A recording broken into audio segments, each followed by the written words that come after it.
Since I was 6 years old, my dad trained me to be a lethal weapon. Then, the day I turned 18, the entire world ended.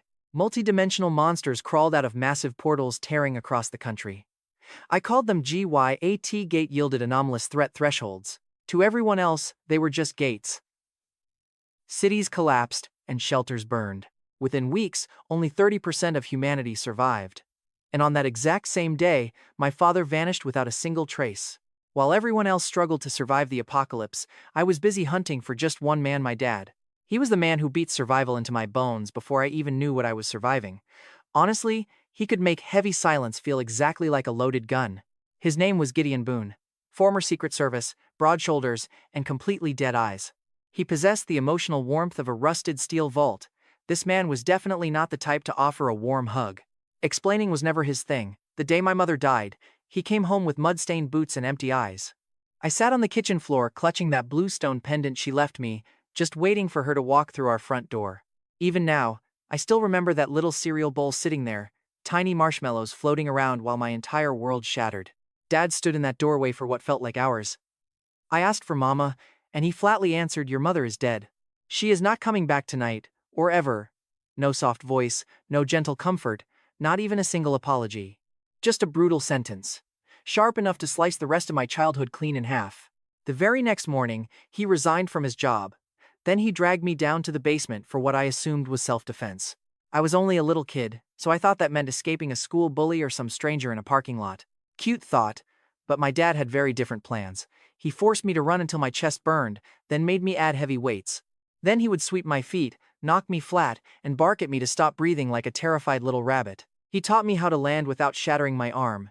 Then he snapped my wrist anyway because I messed up the angle. First, he showed me how to punch. Then he demonstrated why hitting someone without protecting your thumb will quickly shatter it. He literally gave me brass knuckles before I ever got to sleep in. Sounds crazy, right? But that was just my father. Survival was his only goal, never my confidence.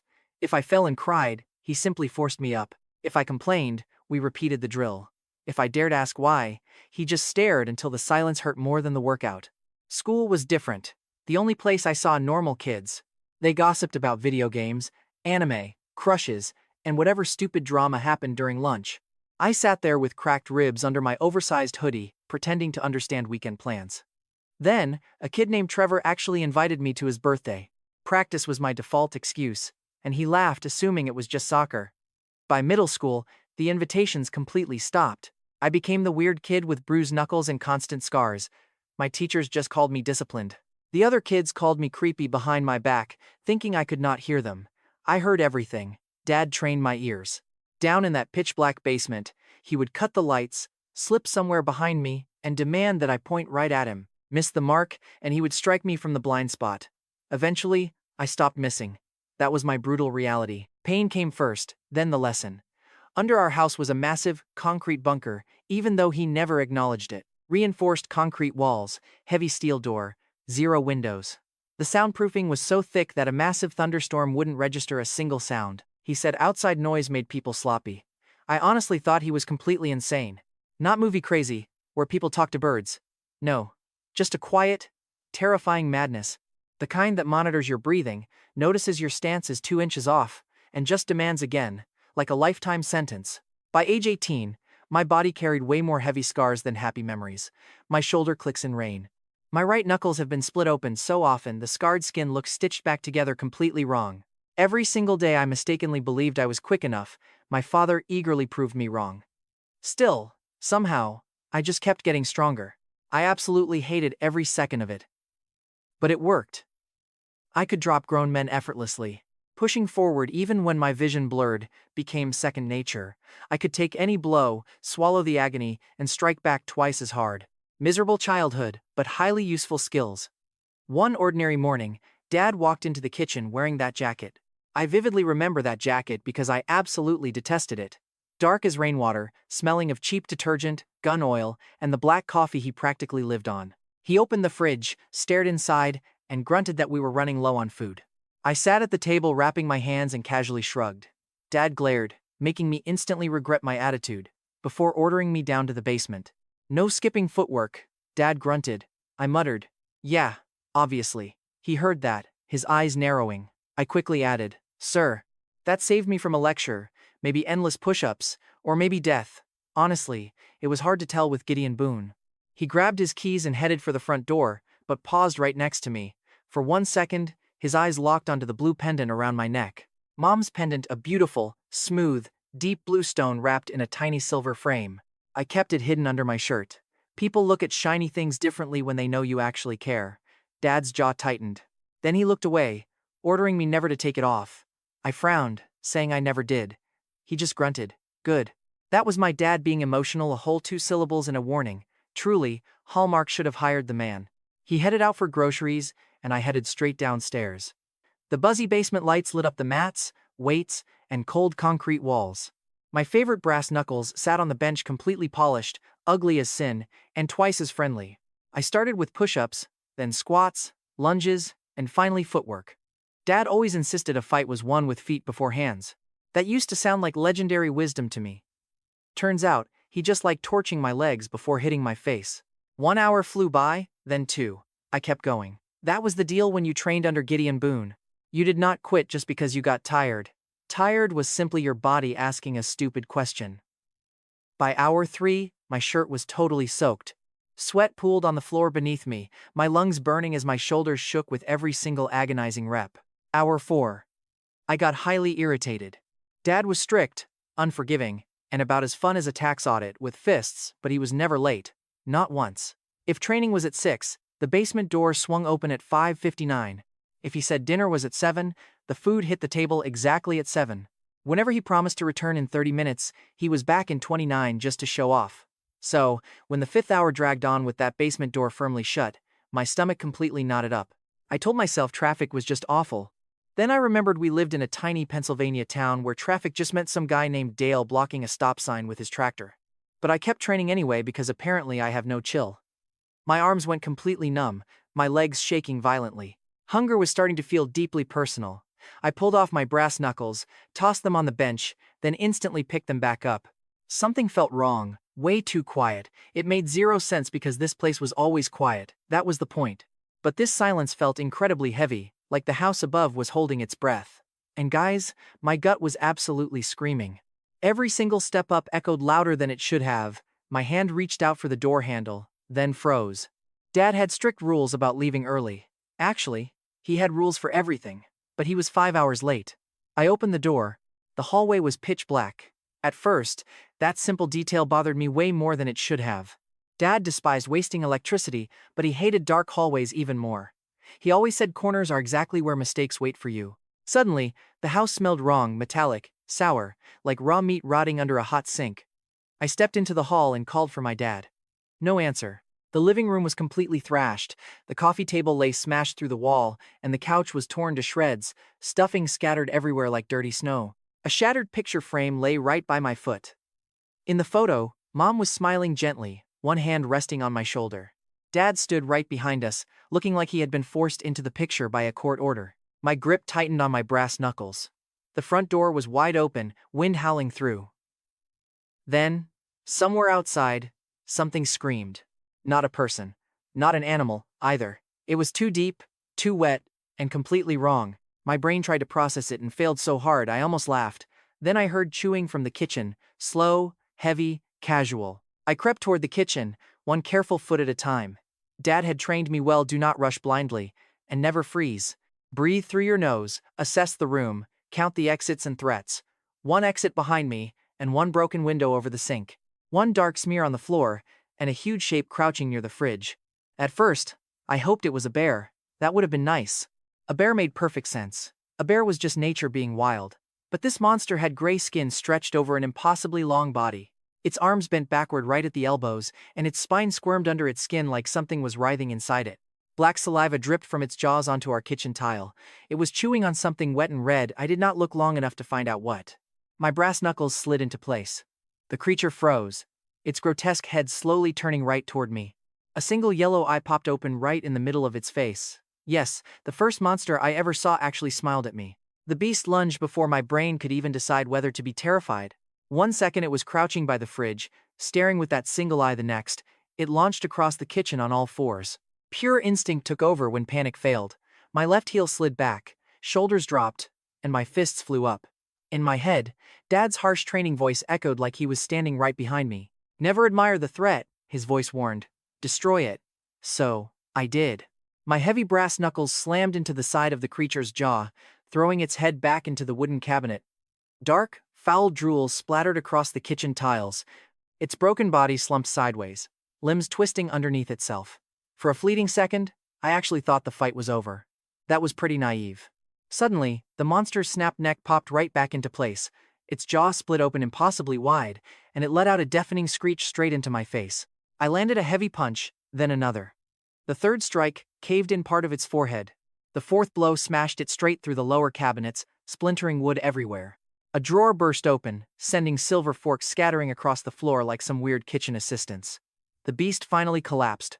I backed off, chest heaving, fist still raised. Its mangled arm twitched. Then, the deep dent in its skull slowly began pushing back out under its gray skin. The massive split in its jaw sealed shut with a wet clicking sound. Even the ruined eye opened back up, looking angrier. I just stared at it. Okay, I muttered, that is pretty rude. The beast lunged. I scrambled backward, but it caught my ankle and threw me crashing hard into the dining table. The wooden legs splintered as the table flipped. My shoulder slammed into the floor, sending sharp pain shooting down my spine. The monster crawled over the broken wood, mouth dripping slime, its limbs bending in weird, impossible angles like some twisted spider. I kicked it hard in the throat. I scrambled away, grabbed a heavy wooden chair, and swung it with both hands. It shattered completely across its head. I drove my heavy brass knuckles straight into its chest 3 times. The hits landed deep, and something inside its ribcage cracked. The monster screamed in pain. Good. Screaming meant it felt pain, and pain meant it could die. Honestly, that is the kind of wild optimism you develop when fighting a self-healing kitchen demon. It slashed at my face, but I caught its wrist and twisted violently until the bones snapped. Sharp claws scraped my cheek anyway, leaving stinging cuts right under my eye. I slammed my forehead into its face. Dad would have absolutely hated that move. He always preached that headbutts were just a fast track to concussions and expensive dental bills. But Dad was not there, and this freaky creature was trying to eat me, so formal technique could kiss my ass. The monster's shattered wrist instantly repaired itself inside my grip. I actually felt the bones sliding back together. That was when pure terror hit. Not a sudden panic, but a deep, icy dread settling in my gut, whispering that the rules of my reality had just changed forever. I shoved the creature back. Hard. I scrambled against the kitchen counter. My hand brushed against the knife block. I grabbed the largest blade and shoved it straight into the beast's throat, sinking it deep. The creature froze. Then, it grinned right through the steel as the wound sealed around the blade like wet clay. I let go. Of course, I muttered, because apparently sarcasm was my only remaining coping mechanism. The beast pulled the knife from its neck and hurled it at my head. I ducked just in time, the steel burying itself in the drywall. Then it lunged. I barely raised my arms before we crashed straight into the pantry door, shattering the wooden shelves. Cans spilled everywhere. Something heavy struck the back of my skull, sending bright, blinding sparks across my eyes. The monster pinned me down among the wreckage. Its breath reeked of rot and old pennies as its claws dug toward my neck. My muscles shook. For the first time in my entire life, my dad's training was not enough. That thought made me angrier than the physical pain. I slammed my boot into the creature's chest and shoved with everything, but it barely budged. Its jaw unhinged, revealing rows of razor-sharp teeth. Honestly, you and I would have probably screamed our lungs out. I let out a noise, too, but I refused to call it a scream. It was more like my soul filing a formal complaint. I jerked sideways just as those jagged teeth snapped shut right next to my ear. The bite tore straight through the wooden shelf instead. I grabbed a loose metal can and slammed it into the creature's eye. The monster howled, loosening its grip. I scrambled under its arm, rolled over broken glass, and stood up near the kitchen sink. My face burned, my shoulder throbbed, and my ribs felt completely shattered. The creature slowly turned its gaze back to me. Its ruined eye was already knitting back together. I looked down at my knuckles, stained with black slime. Everything I smashed just kept fixing itself. The skull, the neck, the wrist, the eye. Nothing stayed broken. I was clearly missing something.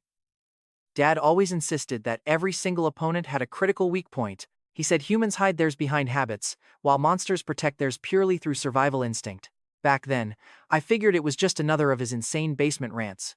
But standing barefoot in a blood-splattered kitchen covered in cereal, I was definitely ready to apologize.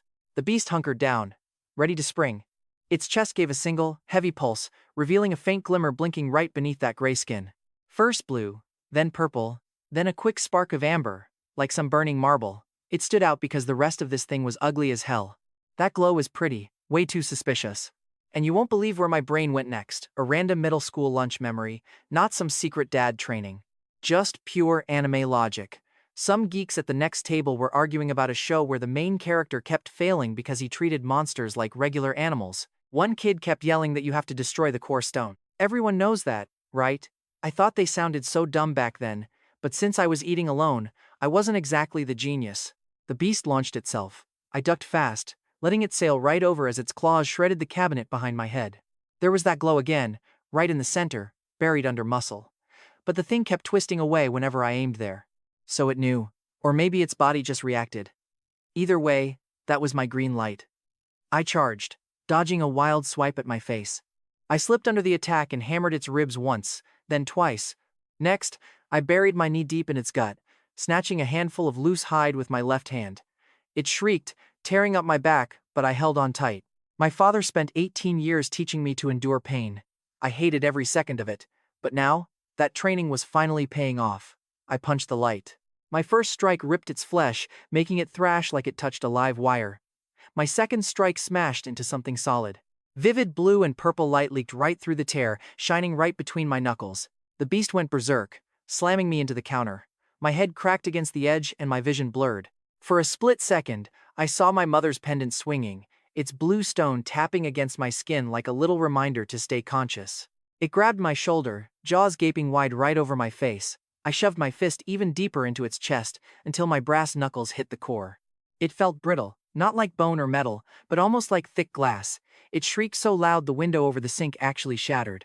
I struck again, completely shattering the core as bursts of blue, purple, and amber light exploded outward.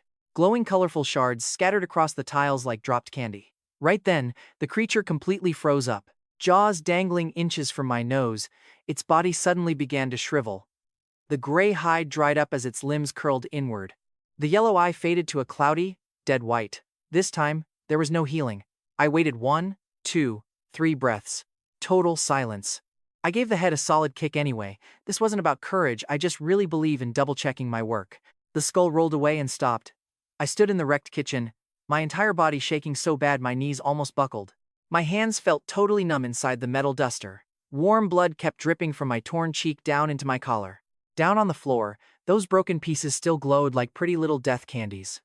And right then, my stupid stomach actually growled.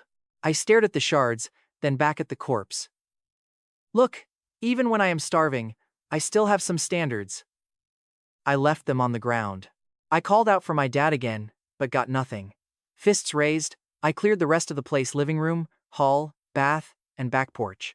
Every single space looked like a massive brawl had swept through and absolutely lost its mind. No sign of him, and luckily no body, just smashed chairs, deep claw marks, and blood stains I forced myself to ignore. The front door was wide open, and the screaming outside hadn't stopped. In fact, it was getting worse. I slowly stepped onto the porch. For a moment, my brain literally refused to process the view. Mrs. Callahan's entire house across the street was engulfed in flames. Her white picket fence had been ripped clean out of the dirt and wrapped around a minivan. A wrecked police cruiser sat sideways, its lights flashing silently with a completely flattened front end. Some guy dashed past our mailbox with blood smeared all over his shirt. Suddenly, a shadow dropped from the roof and dragged him behind a parked vehicle. One short scream, and then the sound got horribly wet. Down the block, 3 more creatures were crawling over a school bus, and one actually had a kid's backpack dangling from its fangs. I squeezed the porch railing until the wood splintered. Looking up, the sky above our town was completely wrong. A massive tear in reality hung right over Blackridge Falls, edges pitch black, pulsing inside like a giant, lightning-filled bruise. Massive shapes shifted behind the rift monsters with limbs far too long to belong to anything on Earth. If you have read any manhwa, you already know exactly what that is. A gate, a portal, whatever. The entire world outside had basically ended while I was downstairs doing push-ups.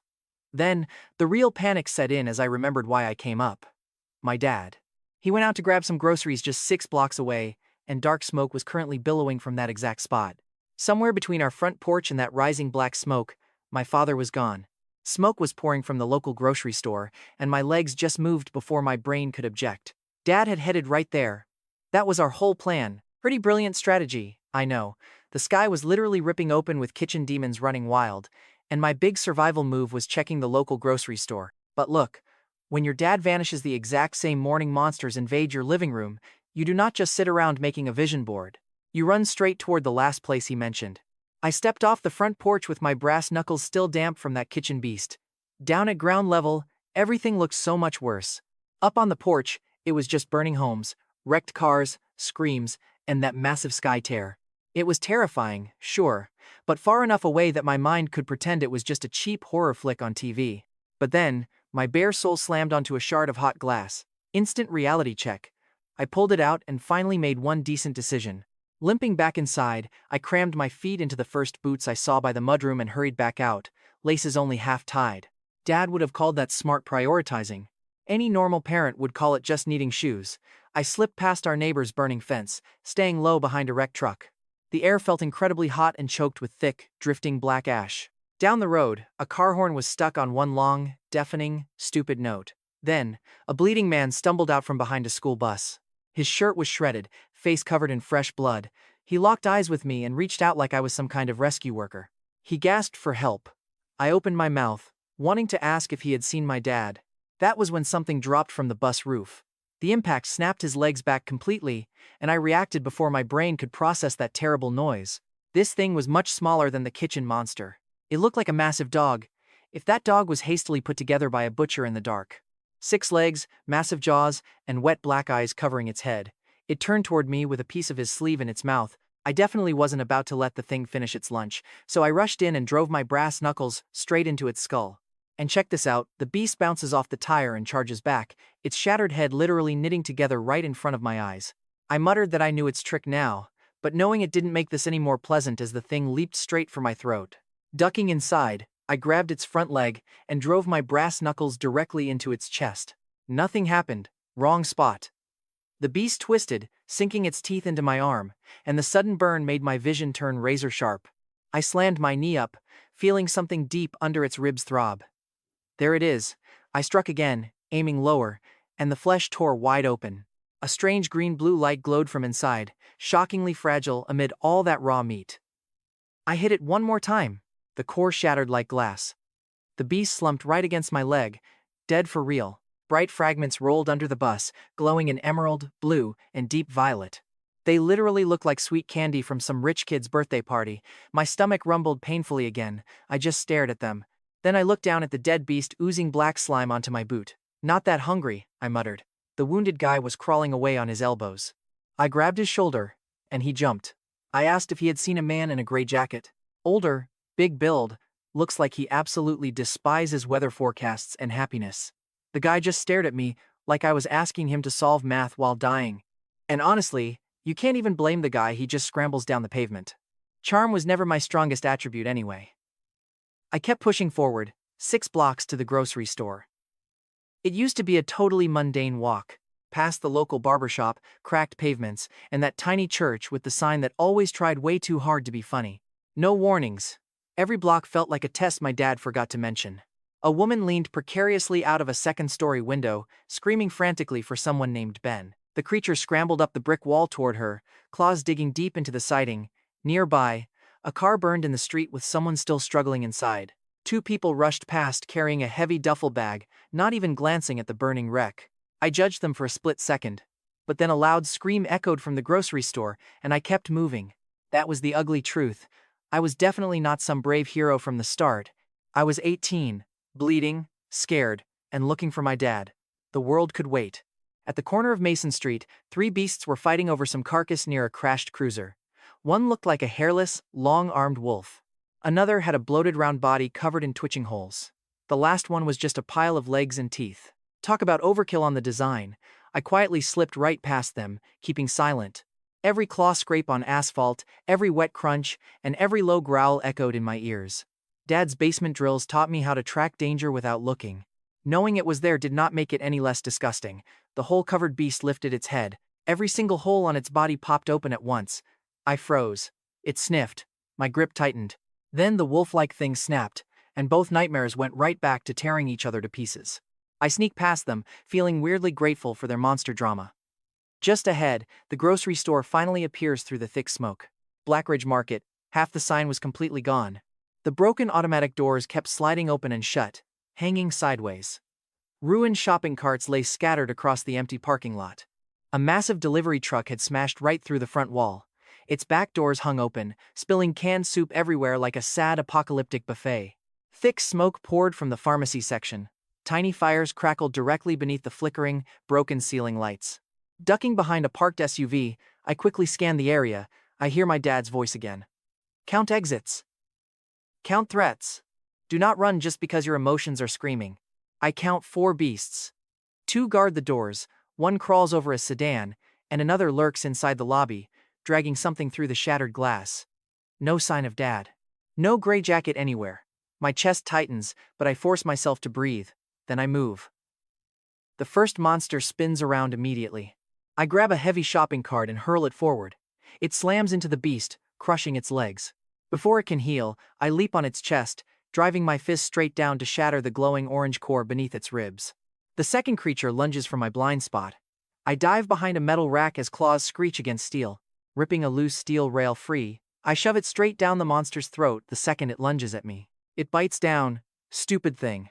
I shatter its knee, step behind, and hammer its chest until a violet core cracks. The monster on the car shrieks. Inside the lobby, another one shrieks right back. Fantastic, they have a group chat. I run inside and let me tell you, the smell nearly knocks me flat. Smoke, fresh blood, chemical cleaners, and burning plastic. Plus, that cheap, fake cinnamon scent from the bakery is still hanging around like it missed the apocalypse memo. The checkout counters are totally wrecked. Crushed candy bars and torn magazines lie scattered across bloody tiles. An entire register lane had been ripped out and tossed into the produce. I rush through the aisles, calling for my dad. My voice sounds incredibly small in this giant, ruined space. That scares me. I quickly pass the frozen section. Shattered glass is everywhere. Puddles of melted chocolate and strawberry ice cream pool across the dirty floor. Somehow, a single carton of eggs sits perfectly untouched, like a sick cosmic joke. Then, something moves near the meat counter. I spin around. The monster inside the store crawls right around the corner. It has no legs, just long arms, and a massive mouth splitting its chest wide open. I raise my fists. I ask if we can just skip this. It shrieks. Guess that is a no. It charges over the broken tiles. Vaulting off a fallen shelf, I leap over its massive claws and land beside it. My first strike misses the mark. My second punch cracks bone. The beast twists violently, its chest mouth snapping centimeters from my thigh. I grab a heavy hanging scale from the butcher counter and smash it over its skull. The scale breaks. It does not even blink. Spotting the glowing red core deep inside its split torso, I drive my fist straight down. 3 hits, and the core finally shatters. The beast collapses. Standing over it, gasping for air, I listen closely.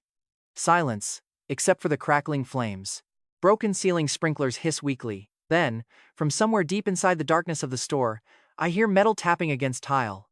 Let's follow that sound. It leads me past the ruined coolers, around a pile of cereal boxes, and straight to the employee entrance. That is where I see it. Dad's gray jacket. Pinned beneath a heavy steel shelf, one sleeve is completely shredded. Dark blood stains the collar and shoulder. The brass zipper is bent and broken, but the fabric still smells faintly like his gun oil and cheap coffee. For a long moment, I cannot even move. The ruined store burns all around me. While monsters shriek in the distance, I just stand there, staring at a torn piece of cloth like it could somehow explain what happened. I drop down and pull it free. No body underneath. I check behind the doors and inside the employee lounge. Absolutely nothing. Just an empty jacket. Hope is a brutal thing when it is stained in fresh blood. A body would mean I could finally grieve. A grave, a breakdown, some closure. But no body just means he might have run, or got dragged off and hurt, but maybe, just maybe, he was still alive. That single word hit so hard I nearly screamed it. Alive. Shoving the jacket to my chest, I stood right up. Right then, a sudden cold chill touched my neck. Not claws, fingers. A hand snaked inside my collar, grabbing my mother's blue pendant with a hard yank. The hand stayed on my necklace for a split second. Then, I locked my grip onto their wrist. Those cold fingers were far too confident for touching the last precious thing I had left besides my missing father. I twisted, and a girl's voice hissed behind me, "Look, that is attached to my arm." I faced her, keeping Gideon's bloody jacket clamped to my chest while my brass knuckles stayed ready in my other hand. She looked about my age, maybe slightly younger, with unevenly chopped dark hair framing her jawline. Torn jacket, tight pack, knife at her belt, and hyper-alert eyes. Her gaze darted from my fist to the pendant, then down to the jacket, and finally back to me. She smirked like we were just casually meeting, asking if I had a rough morning. I squeezed her wrist harder, making her smile falter. "Bad joke," she muttered, claiming she only checked the necklace. I snapped back with your fingers? She muttered that was how checking usually worked. I stared her down. And she stared right back before sighing and raising her free hand. She claimed she thought I was dead, even though I was standing. She muttered about me still being alive and tried to pull free. I held fast. The blue pendant was half exposed, its chain digging painfully into my neck from her sudden yank. Dad said never to take it off. Mom had given it to me. This girl had absolutely no clue how close she was to being the second thing I broke today. Her eyes shifted, reading my fury better than I liked. She softened her voice, admitting she got it now. Yeah, pretty hard to miss my murder stare. I leaned in, demanding her name. She rolled her eyes, muttering she was Sloane Archer. Happiness wasn't on the menu anyway. I shoved her wrist away, blocking her from my mother's pendant. Sloane rubbed her arm and eyed Gideon's jacket, asking if it belonged to someone. My dad, I blurted, too fast. Her expression shifted for a brief second. Not pity, I absolutely despise pity, but something sharper, like recognition, before she buried it with a fake shrug. She remarked that lots of people lost family today. I did not ask for sympathy. Suddenly, a scraping sound echoed near the bakery. We both whipped around as a row of cereal boxes slid off a broken shelf, landing on the floor with heavy thuds. Sloane whispered, hoping it was me.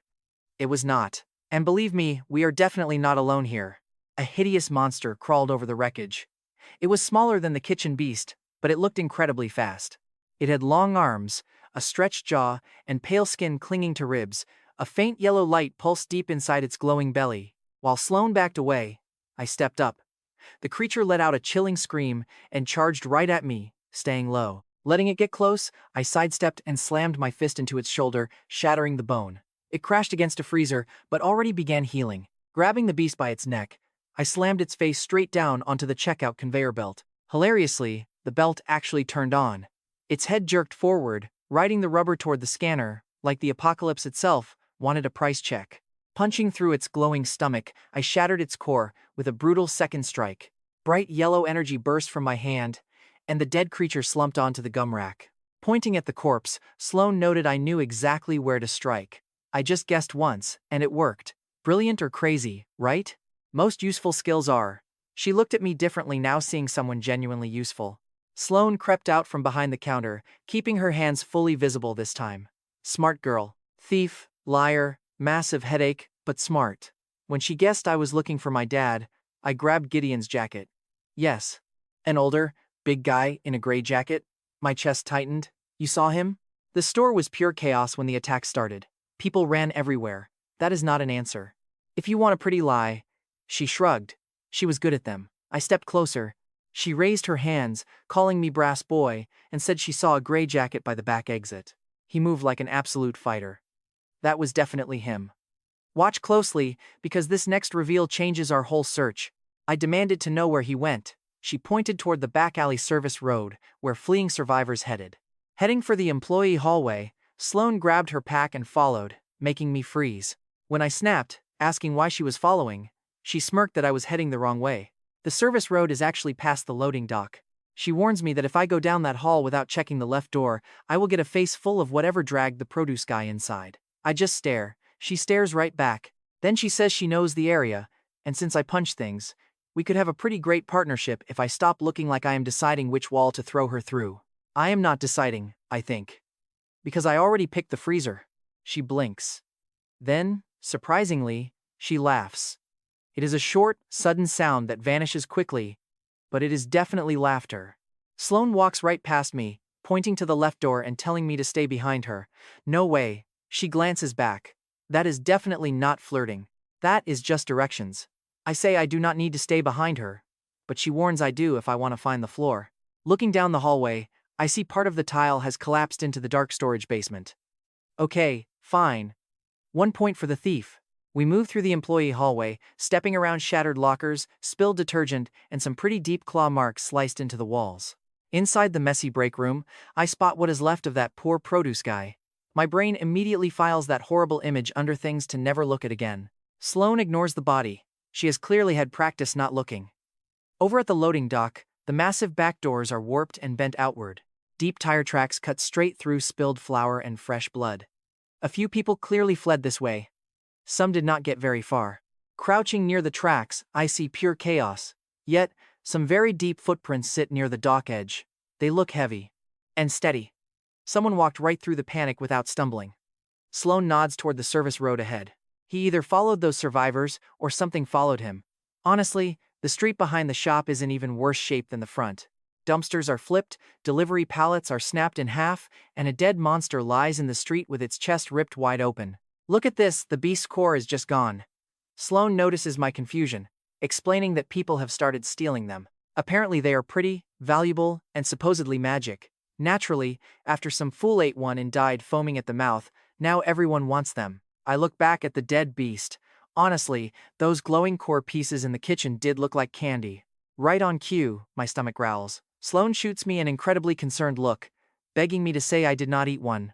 I quickly reassure her. Good, she says, because she would hate to watch me drop before she gets any use out of me. Warm. Truly touching.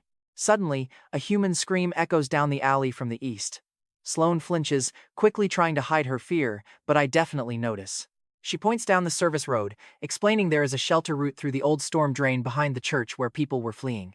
Maybe my dad went there too. If he survived, that is where he would go. I tell her we are going, since she knows the path. And since I know how to kill monsters, she agrees. Glancing at the ruined street, she admits she is also looking for someone. When I ask who, she instantly replies with her sister. No fake smiles or jokes this time. Her face is completely serious. Now she is just a scared girl in a ripped jacket, clutching her backpack strapped tightly to keep her hands from shaking. Her sister is Macy, and she was near the west side when everything opened. Since survivors are gathering at the church shelter, Sloane is checking every single group. I understand that feeling. I understand it way too well. I offer to help find her sister if she helps find my dad. Sloane tilts her head, asking if this is my version of a deal. Yes, I say. She asks if I am always this romantic. I just stare until she waves it off. Suddenly, a loud howl echoes from the main road, answered by others. Sloane glares ahead, telling me to move. My name is Kellan. She shrugs and tells me to run. I should probably hate the nickname, and honestly, I do. We sprint through alleyways, vaulting over chain-link fences. We cross a yard behind a barber shop, plunging into a concrete drainage path choked with dead leaves and trash. Sloane moves incredibly fast, but never blindly. She pauses at every corner, sorting through every sound. I follow closely with Gideon's jacket secured around my waist, my pendant tucked safely under my shirt. Twice, terrifying beasts cross right near us. The first time, Sloane grabs me behind a van before I can charge forward like some reckless idiot with my metal arms. Next thing we know, a monster bursts through a side gate, all teeth and sharp limbs. Sloane stumbles. I grab its throat, slam it hard into the pavement, and punch a hole straight through its chest before it can yell for backup. The core shatters into glowing red and violet fragments. Staring at the mess, Sloane calls me deeply unsettling. You have to love her honesty. I know it is not a compliment, but I will take it. By the time we reach the church road, the sun is buried behind thick black smoke. Up above, that massive rift still hangs in the sky, pulsing with a terrible, sick glow. But the shelter itself is not inside the church, it is hidden underneath it. Sloane points us toward a set of cracked concrete stairs, located just behind the main fellowship hall. A heavy metal gate blocks the entrance, flanked by thick piles of sandbags. A crude handwritten sign hangs on the bars, telling survivors to check in. Underneath, a warning is written in thick marker: no bites, no hiding wounds, and no second chances. Incredibly comforting. Suddenly, a blinding floodlight snaps on. As I raise my hand to block the painful glare, 3 rifles aim straight at us. A harsh voice barks from the dark stairwell, telling us to put our hands up, step away, and show our necks. Sloane instantly throws her hands up. I do not. Mostly because my right hand is caked in monster blood, and the other is wearing brass knuckles. Rifles click. Sloane frantically whispers, "Kellan, put your hands up." She calls it a popular human custom. I slowly raise my fists. The guard behind the gate glares. He stares at my brass knuckles, the blood, and the monster guts on my sleeves. Then he aims directly at my chest. One wrong move, kid, and they drop me before the monsters can bite. 3 rifles lock on my chest. My immediate thought? Dad would hate my stance. Too stiff, too exposed, weight all wrong. Honestly, can you believe this is what my brain focuses on while armed strangers decide whether to shoot me outside a church basement? Neck now. The gate guard barks. I look over at Sloane. I ask her why everyone is so obsessed with my neck today. Sloane whispers back that they are checking for bites. Genius. I got bitten earlier, I whisper. Her head snaps, warning me to shut up. The rifles tighten. The bright floodlight burns directly into my eyes. Behind the metal gate, terrified faces stare from the stairwell. Filthy clothes, bloody bandages, and a kid clutching a one-eared stuffed rabbit. The older, gray-bearded guard holds his weapon like mercy is too expensive. Step forward, slow. Girl first, he orders. Sloane steps forward slowly, acting like she has done this before. Hands raised, she lets them check her neck, wrists, arms, and ankles. A woman searches her pack, taking her knife. Sloane gives her a deeply offended look. Sloane grumbles that they had a bond, but the woman tells her to bond with breathing instead. Then, it is my turn. Gun barrels track me. The guard stares at my brass knuckles, telling me to take them off. I refuse. Sloane whimpers. That is the sound of an idiot sprinting toward a stupid death. The guard raises his rifle. This is not a request. Sloane jumps in, explaining I killed monsters with those weapons. I am too busy not dying to count the guns. He asks if that comforts him, and Sloane says I am just weird, not sick. I offer a sarcastic thank you. Ordered to show my arms, I comply. Getting shot would really slow down finding Dad. He immediately spots the cuts on my cheek, the shredded skin on my forearm, and the fresh blood soaking my shirt. His rifle snaps directly to my face, demanding to see that mark. I admit it tried to bite me. Sloane kicks my ankle. Hard. She laughs like it is a hilarious joke. She quickly says it tried and failed, pointing out there is no deep puncture. She calls it a harmless scrape. The guard leans in with a flashlight. Luckily, my wound looks like a bad factory accident. After a tense, agonizing second, he slowly lowers his weapon. He warns that if I start sweating black, he will shoot. I claim I already talk funny. Sloane corrects me as I stare. She whispers she was talking about herself. The heavy gate finally swings open. Inside, it reeks of terror, sweat, and stale air. This is definitely no sanctuary. Just a chaotic church basement packed with sandbags, pews dragged against the walls, and frightened families crammed together under flickering emergency lights. A handwritten sign near the stairs instructs everyone to check wounds, take one ration, and strictly avoid fighting. Below that, someone scribbled a plea to seriously avoid fighting. You can tell that second line is way less like a rule, and much more like a desperate prayer. The woman who searched Sloane shoves half a dry granola bar into my open hand. She calls it dinner. I call it a single bite. She tells me to chew slowly, while Sloane quietly pockets her ration. Sloane tells me I will get used to it. I really do not want to. She sarcastically suggests filing a complaint. I almost ask where the forms are. Progress, probably. They shove us into a corner near a dripping pipe and old hymnals. The concrete floor is freezing, the walls are dripping. A nearby man mutters a panicked, endless stream of prayers. Nearby, two teenagers bicker over peaches until their mother delivers two swift, disappointed slaps. Sloane immediately slides against the wall, scanning our new surroundings for threats. I choose to remain standing. She tells me to sit, but I insist on finding info about Dad. She fires back that I must stop looking like a murderer. I tell her I am fine, but she jokes that my face did not get the message. She stands up and heads toward a registration table where people write names. The lost, the found, and the dead. Nobody says it out loud, but those are the grim realities here. Sloane takes the lead, and needing her help really stings. She leans over the table, asking if anyone saw an older, heavily built man in a gray jacket who might be badly hurt. Anyone come down the service road after Blackridge Market got hit, we ask. The woman barely looks up, saying half the town came and hurt. Sloane tries describing him as a quiet, scary, former military guy who judges your breathing. I just frown. That is accurate, she says, pointing to the wall. Write his name and check the board. I step closer and say Gideon Boone. The woman freezes. Hope flares up inside me for one stupid second. But she shakes her head, saying she doesn't know him. That hope dies instantly, kicking me right in the ribs. Sloane writes Gideon Boone on the board, adding Mackie Archer right under it. Her hand visibly slows on that second name. It is the very first time I see her look truly terrified, dropping her usual tough attitude. Is that your sister? I ask. Sloane caps the marker, admitting she is 22. I ask what she looks like. Like me, but less annoying, she says. I mumble that is impossible. She stares, and I realize too late it sounded like flirting or an insult. Sloane's mouth twitches as she calls me out for being terrible at this. Before I can make it worse, some guy rams my shoulder hard. I spin around. 3 guys stand behind me, looking far too clean and relaxed compared to everyone else. These are the kind of punks who find a corner of hell and think being loud makes them kings. Their bald leader has a bandaged ear. He looks straight at my chest, where my pendant has slipped out. The bright blue stone stands out against my bloody shirt. Well, damn, the bald guy smirks, calling it a pretty little rock. I immediately cover it, but he tells me to relax. I warn him not to touch it, making his buddies laugh. Sloane's face shifts. Knowing what is coming, she warns them it is a bad idea.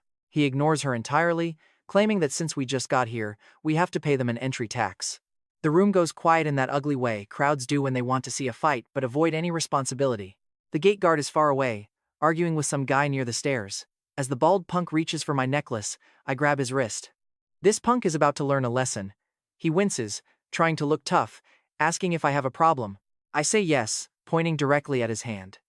We both look at it, and I tell him that is my problem. His buddy sneaks up behind me. Sloane whispers for me to stop, but the bald guy yanks his wrist free and laughs, mocking me for thinking I own this jewelry. Suddenly, he rips the chain right off my neck. For one short second, the entire shelter goes dead quiet in my mind. The blue stone lands in his palm. It was my mother's. My dad's old warning echoes in my head, so I hold out my hand. Give it back, I demand. He dangles it mockingly, asking what I will do. I only ask him once that detail matters. Perhaps a single warning is not enough in a room crowded with terrified refugees, but with my father's bloody jacket tied around me and my mom's keepsake in a thief's hand, one warning is incredibly generous. He laughs, and I slip on my brass knuckles. Sloane sighs, whispering that he is so dead. I smash him right in the mouth, holding back a bit. His lips split instantly. He crashes backward over a chair, slamming into a table of ration cans. The glowing necklace flies high into the air. Snatching it with my left hand, I feel his friend grab my shoulder. I slam my elbow into his ribs, spin around, and kick his knee sideways. He goes down with a sickening crack, making half the room instantly remember how to pray. The third thug pulls an iron pipe from under his coat. I stare at the weapon, look at his face, and then look back at the pipe. He hesitates. The smartest of the bunch, but still far too slow. He swings. I step inside, catch his wrist, and punch his forearm. Bone cracks. The heavy pipe clangs to the concrete. He shrieks and tries to run, so I help by tossing him headfirst into the hymnal stand near our sleeping spot. The bald leader crawls up, chin covered in blood. Now look at this idiot. He sees the pendant back in my hand and lunges, completely losing his mind. I grab his collar and slam him hard against the wall near the missing person board, sending paper flying as people scream. Sloane scrambles to catch the papers before they hit the wet floor while I shove my heavy brass knuckles directly under his jaw. His eyes go wide. Touch it again, I warn. He swallows. I lean in, whispering that it was not a question. The gate guard finally pushes through the crowd with 2 armed men, shouting at us to back off. I step away, leaving the bald guy shaking on the floor. His buddies groan on the floor. Nobody looks brave enough to avenge them. The guard just stares at the absolute mess. You have been inside for 10 minutes, the guard growls. Sloane holds up a finger, saying they started it. He snaps, did I ask you? No, she replies, but people rarely do, and yet here we are. Just then, an older woman steps out from a back door. She has short gray hair, holds a shotgun, and is calm enough to quiet the entire room. She looks at the 3 beaten thugs, then at me. Did you do this? She asks. Yes, because he stole from me. The bald punk tries speaking through his bloody, broken mouth. He claims I attacked him. Without looking, she points her shotgun right at him. Bryce, she warns, if you lie with blood on the evidence, you are cleaning toilets with that broken face. Bryce shuts up, and I instantly like her. The church leader turned back to me. Her name was Kellan. Sloane pointed to herself, adding different person, way fewer assault charges. Kellan completely ignored that. You can fight, she noted. I stayed silent as she glanced toward the stairs where distant screams echoed again. We need food, medicine, batteries, bottled water, and basically anything we can burn safely without poisoning ourselves. The supply team leaves at dawn. Sloane squinted, muttering that it sounded like a punishment. Kellan just looked at the bleeding thugs. Consider it an opportunity to be useful before I decide this kid is too much trouble to keep around my church. I told her I needed answers about my father. Survive the run first, she countered. People talk more on full stomachs. Tapping a wall map of Blackridge Falls, she highlighted 3 red circles. The pharmacy, the hardware store, and the water station. Every single escape route between them was marked with red X's. Sloane muttered, those are pretty bad marks, right? Those are spots people never returned from, Kellan warned. Then she tapped the largest circle. You two head there at dawn.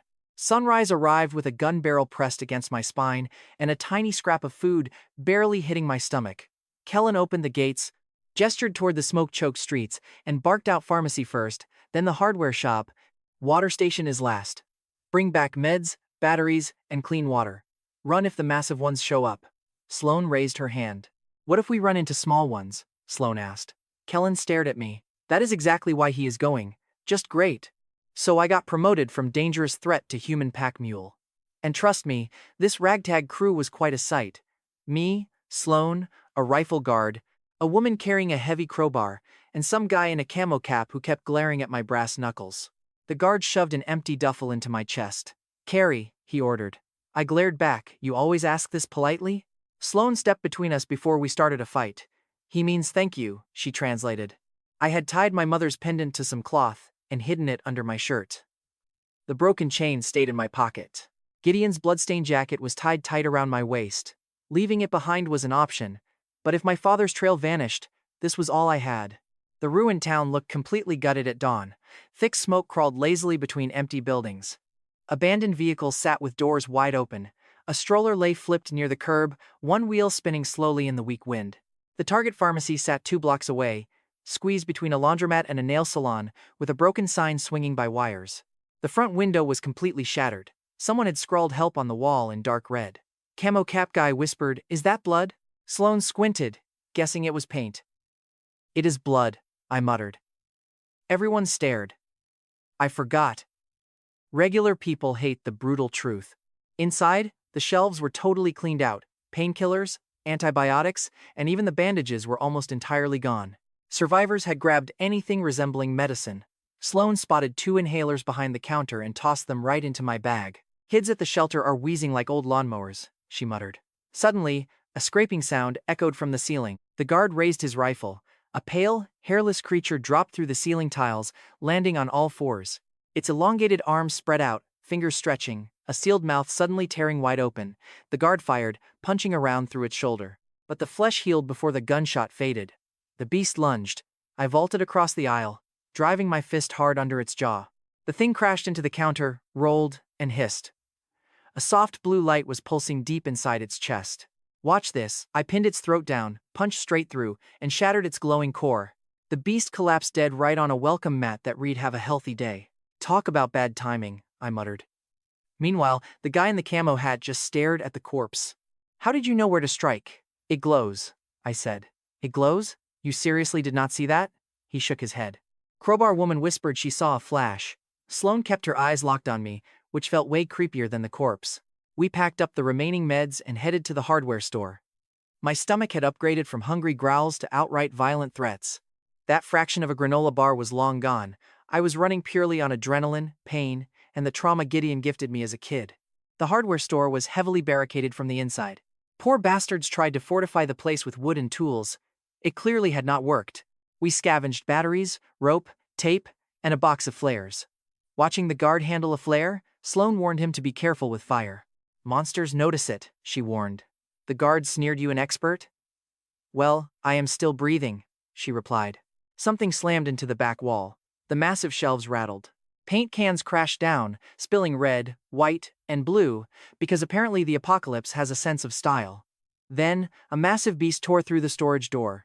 It had 2 giant legs, with arms hanging past its knees. Its face split into 3 vertical plates, snapping open to reveal rows of wet teeth. The guard shot again, but the skin healed instantly. I spotted the bright amber core buried deep inside its chest. I yelled at everyone to move, but nobody budged, so I moved for them. As the beast charged, I dove under its claws, felt the concrete shatter, and slammed my brass-covered fists into its knee. Its leg buckled completely. The creature screamed, crashing down just low enough for me to target its chest. But then a massive backhand launched me through a metal shelf. I crashed into heavy hardware, my vision fading to gray. Sloane screamed my name. I struggled up just as the monster crawled toward the terrified guard with his shaking rifle. I grabbed a nearby crowbar, hooked the beast's ankle, and pulled hard. The woman with the crowbar lunged from the side, driving her steel deep between its ribs. The beast spun around. I scrambled onto its back, locked one arm around its neck, and slammed my brass knuckles into its chest. The amber core flared. It threw itself backward, crushing me. My ribs shattered, blood filled my mouth, but I kept hitting. My dad's brutal training had endless issues, but when it came to fighting through absolute agony and refusing to quit, that abusive bastard was a total genius. The core cracked, exploding with brilliant sparks of amber, purple, and green. The beast fell. Sloane knelt beside me. "You alive?" I told her I was working on it. Suddenly, the guy in the camo cap snatched several glowing shards. Sloane yelled at him to drop them immediately. He ignored her completely. I was too exhausted to fight. My first real mistake. The entire store was empty, without a single scrap of food. By the time we arrived at the water station, my hands were trembling and my torn cheek was bleeding again. And my stomach felt like it was eating itself out of pure spite. This place used to be just a pump building surrounded by massive storage tanks. Now the perimeter fence was shredded, and the metal tanks were dented as if some giant beast had beaten them like drums. Inside we discovered crates of fresh water, along with 3 slaughtered bodies. One wore a shelter badge. Their chests were ripped wide open. But humans do not have cores, meaning whatever slaughtered them was hunting for something entirely different.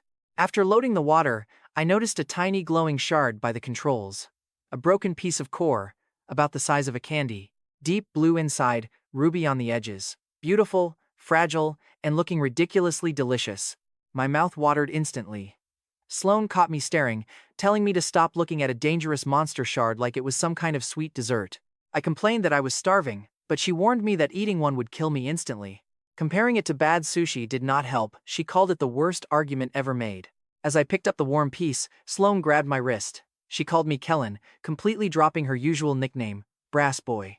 Her using my real name almost stopped me. Almost.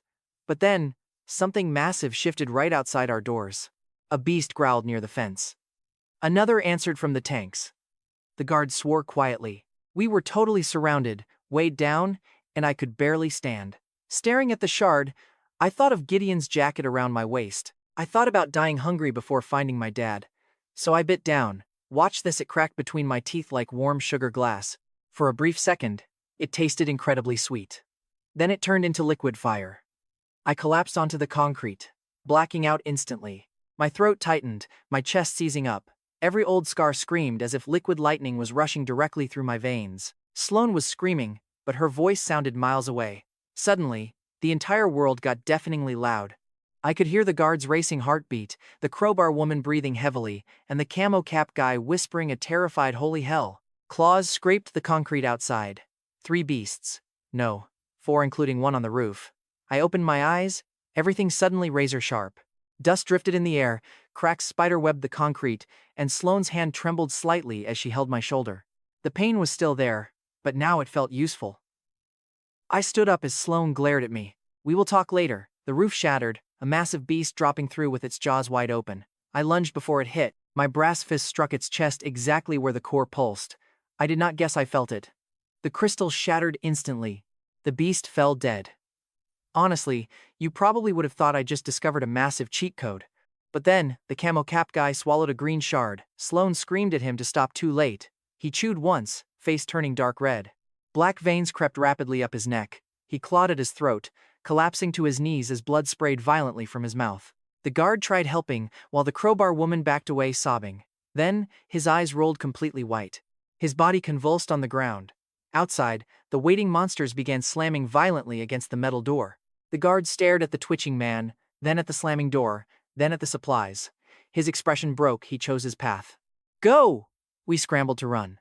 The guard and that woman with the crowbar tried dragging him, but his body convulsed so violently they had to drop him. That heavy door buckled. Sloane dragged me through the side exit. I looked back only once. The camo cap guy stopped moving completely. We left without all the water. We left without the tools too, but we secured enough supplies for the shelter gates to open. When we stumbled back after noon, bloody, trembling, and down one man, nobody cheered. Everyone stared at our supply bags first, then at the empty space where the camo cap guy should have been standing. The shotgun-wielding leader listened closely as the guard broke down what happened, her face remaining totally stone-cold until he mentioned the core. Suddenly, her sharp gaze snapped to me. Sloane stepped in, shielding me just enough. Before the wrong questions could start, the radio on the missing person table crackled to life. Static flooded the cold basement, then a thin, trembling voice broke through. "Attention, this is an emergency civilian broadcast. Survival estimates in the active zones are dropping below 30% across multiple counties. Repeat, active zone estimates are below 30%. Consolidate your shelters immediately. Stay off the open roads. Avoid major light sources. Do not approach unstable gates. The broadcast died into pure static, complete silence. There I stood, monster blood staining my hands, a dead man's final scream ringing in my ears, while some strange, burning power coursed under my skin. Below 30% in active zones. The announcer did not call it a global collapse, but honestly, it did not sound like the difference even mattered anymore. That horrific number hung over the room like a death warrant just waiting for the final signatures. And out there, if my dad was still alive, he just heard our world end. The radio said active zones were under 30%, and this whole basement shifted before the static even faded. Everyone just stared at that small radio on the missing person table. A man by the stairs whispered, 30%? A baby started crying, and the old woman snapped at them to be quiet. Nobody got quiet. Absolute panic spread through that basement faster than wildfire.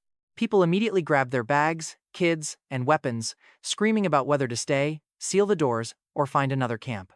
I just stood there, monster blood drying on my skin, that raw core burning in my mouth, and everything suddenly became deafening. The screaming baby, the harsh static, but Sloane's racing heartbeat bothered me most because I could actually hear it speed up. Our runs guard pointed directly at me while explaining the chaos outside, his voice shaking as he told the leader I had eaten a monster core and lived. Watch this now, the room had a brand new threat to fear. Me. People stared at the empty space where the camo cap guy used to be, then at my face, and finally down at my bloody hands. I desperately wanted to say something normal to make myself sound less like a monster who ate a magical rock just to bring back groceries. Instead, I muttered that I did not recommend it. The leader stared, asking if I could still stand, and I simply nodded, yes. She asked if eating it let me kill those monsters faster, and when I confirmed it, her eyes sharpened. It was that look when people stop seeing a human and start seeing a weapon. When she ordered me out again, Sloane stepped forward. Sloane argued that I almost died, but the leader pointed at our supply crates, saying so did everyone who did not eat today. Defending me, Sloane argued I was not her pack mule, but the woman replied I was useful. Useful. I hated it. I looked at the board. Gideon Boone was still up there, with Max Archer pinned right underneath him. Just two names on a wall overflowing with victims, surrounded by desperate survivors who only cared about rations. I told her I was leaving the second I could walk straight. Raising her shotgun, the leader warned that if I walked out now, I was never coming back. So, we stayed for 3 more days. Trust had absolutely nothing to do with that choice. My body convulsed whenever that core's energy surged, while packs of monsters tracked every sound outside. Those 3 days were more than enough for this basement shelter to rot from the inside out. Sleep became impossible, parents hid rations, and the missing person board filled up until the names started overlapping. On the 3rd morning, 2 families left south, and trust me, they did not make it past noon. Nobody dared go after them. Sloane eventually found me by the drainage pipe, where I was securing my mother's pendant around my neck. She told me she found a survivor who heard about a convoy moving people west, and I looked up. Could it be my dad or Macy? She said it was possible. Apparently, survivors from Blackridge Market were sent that way before the roads collapsed. A maybe might mean nothing, but a maybe is all we have. I hated how right she was. We sneaked out before sunset, and the old woman did not stop us. She was too busy arguing about sealing the doors. As we reached the staircase, she simply tossed Sloane a half-empty box of water purification tablets. Sloane caught it, asking if that was her goodbye. The woman coldly replied it was her way of not wasting a bullet on us later. Outside, Blackridge Falls had gone quiet, but not like the silence of the first day. The screaming was fading out. That did not mean things were safer, just that fewer people were left alive. They chased rumors of a convoy to an empty gas station, then to a burned-out school gym shelter. Ashes. The 3rd lead was a traveler who swore he saw a big, older man on a farm road. Sloane caught the guy staring at Kellan's bag and called his bluff. She was right. Within a month, the world learned to put a price on survival. Water, medicine, information, and especially monster cores. Kellan forced down another crystal shard that winter. A tiny violet piece, tasting like bitter copper. It did not burn like his first, but he still bit his sleeve to keep from screaming and drawing monsters. After that, Kellan could hear movement through solid walls when focusing. Sloane hated it, saying it made him look dead. He joked that was just his face. Sloane just nodded. Months melted into routes into habits, and Sloane kept digging for answers. Kellan stood right behind her, looking intimidating. People tended to tell the truth when he was close. They found names, but never the ones they wanted. Macy Archer only appeared on missing boards when Sloane drew her. Searching for Gideon Boone became Kellan's own quiet obsession. He scrawled his father's name on walls where survivors might see it. By year 2, he stopped tracking the monster cores he swallowed. Eating a core was a deadly gamble. Red shards ripped his muscles apart. Blue shards made his hearing so sensitive that falling rain felt like needles stabbing his brain. Many survived the first core, only to die on the second. No clear rules existed. Some bodies survived the change, others dissolved. Kellan's body held together. Lucky him. 4 years pass. 100 lies, 16 graves, and 0 trace of his dad. By 22, his brass knuckles were heavily dented, but he kept repairing them. His body was stronger, faster, and way harder to kill. His senses remained dialed to 11. Sloane adapted too, learning to steal maps, negotiate tense trades, and talk her way out of any deadly situation. She still searched for Macy. Kellan still hunted for his dad. Then they stumbled on the lead that changed everything. A dying trader under an overpass, sliced open by humans, not monsters. His gear and boots were long gone. The thieves only left him a broken radio and just enough life to speak. Sloane crouched down, asking who did this to him. The trader looked up, asking if they wanted to find missing people. Kellan tensed as Sloane cautiously told him maybe. The freight yard, he gasped out. People are disappearing. Strong, young fighters are being targeted. They chain them and drag them underground. Sloane froze. Macy was 22 when everything fell apart. She was strong enough to be taken. Kellan pressed about an older man in a gray jacket, and the dying trader coughed up blood. Maybe, the man wheezed. That single word had kept Kellan breathing and miserable for 4 long years. Sloane stopped Kellan before he could shake the dying man for more. He is gone, she whispered, as the body went limp. Do not follow the hooks, the trader warned before passing. Down the road, a fresh black hook was painted on a concrete pillar. A trap, Sloane warned. Honestly, you know they are going in anyway. That is exactly how people end up dead. But if prisoners are kept alive, someone there might know Macy. Sloane hated hearing her own desperate hope thrown back at her. They moved at midnight, entering a yard smelling of rust and dry blood. Open boxcars lined the silent tracks, heavy chains dangling from inside one of them. A lantern blazed in the open, acting like bait. Tied to a nearby stop sign was a terrified boy, barely 15 years old. Seeing them, the kid whispered for help. Sloane grabbed Kellan's arm, warning him that this was an obvious trap. She knew he was going anyway. Kellan stared at the boy's bloody wrists, scanned the dark containers, and nodded at Sloane. Sloane cursed, drawing her hunting knife, as Kellan stepped directly into the open. One thug stepped out wielding a heavy chain, while another dropped down silently from the roof of a boxcar. A third thug aimed a loaded crossbow. Smiling, the chain wielder taunted them, noting that the boss paid extra for fighters. Kellan demanded they free the kid. The man laughed, so Kellan instantly shattered his jaw with one punch. Turning, he drove an elbow straight into the second attacker's throat, smashing his face into the steel boxcar before the crossbow fired. Kellan dodged, taking a flesh wound to the shoulder. Sloane rushed in, slicing the archer's wrist and making him scream. Kellan kicked him headfirst into the burning lantern, spilling fire everywhere. For a second, it looked like they had won. But that is when reality usually hits back. A massive, scarred man in a heavy dark coat stepped out, completely unarmed and dead calm. He didn't even need one. The 3 guys I dropped stopped groaning when they saw him. Even Sloane went dead quiet. The massive guy stared at the shattered lantern, the bleeding thugs, and then me. Alive, he muttered. Just one word. I lunged first. It was a great plan if he was normal, but he wasn't. He caught my punch effortlessly. My brass knuckles slammed into his palm, but he didn't even flinch. Instead, his fingers locked around my fist, twisting me sideways as he drove a brutal knee straight into my ribs. Something inside me cracked. I slammed into the dirt hard enough to taste copper and mud. Sloane screamed my name. As the giant turned toward her, I grabbed his ankle, gasping for him to stop. He just stared down. Then he kicked me square in the face. My vision flashed white, but I pushed myself up anyway. Dad raised me to be stubborn. I swung again, but the giant easily dodged and landed a single, devastating punch deep into my gut. My lungs completely forgot how breathing worked. His next strike shattered my guard, and the third sent me flying into a metal boxcar. The steel dented behind my shoulder. I desperately reached for a core. Pure, stupid instinct. No glowing chest, no brittle stone to shatter. Just a human frame packed with enough cores to make him feel like an absolute monster up close. Before I could move, his hand clamped onto my throat and lifted me high. Suddenly, Sloane drove her knife right into his side. He slowly looked at the blade, then at her.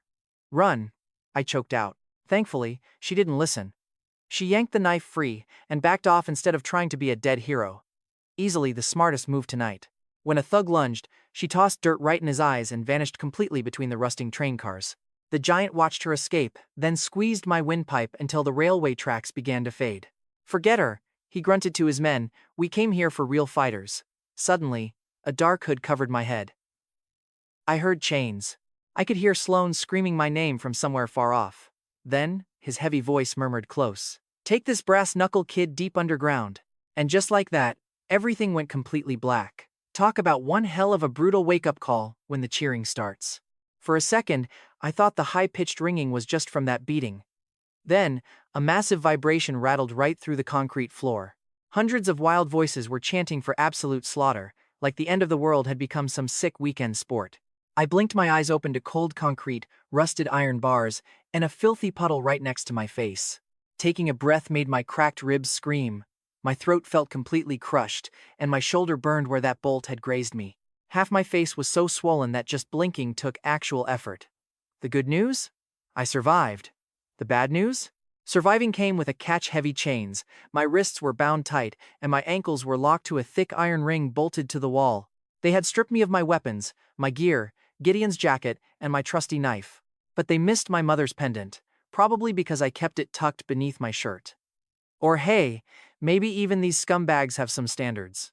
Nah, that's wishful thinking. They just missed it. Across the cell, an old guy sat leaning against the stone, watching me like I was some free entertainment.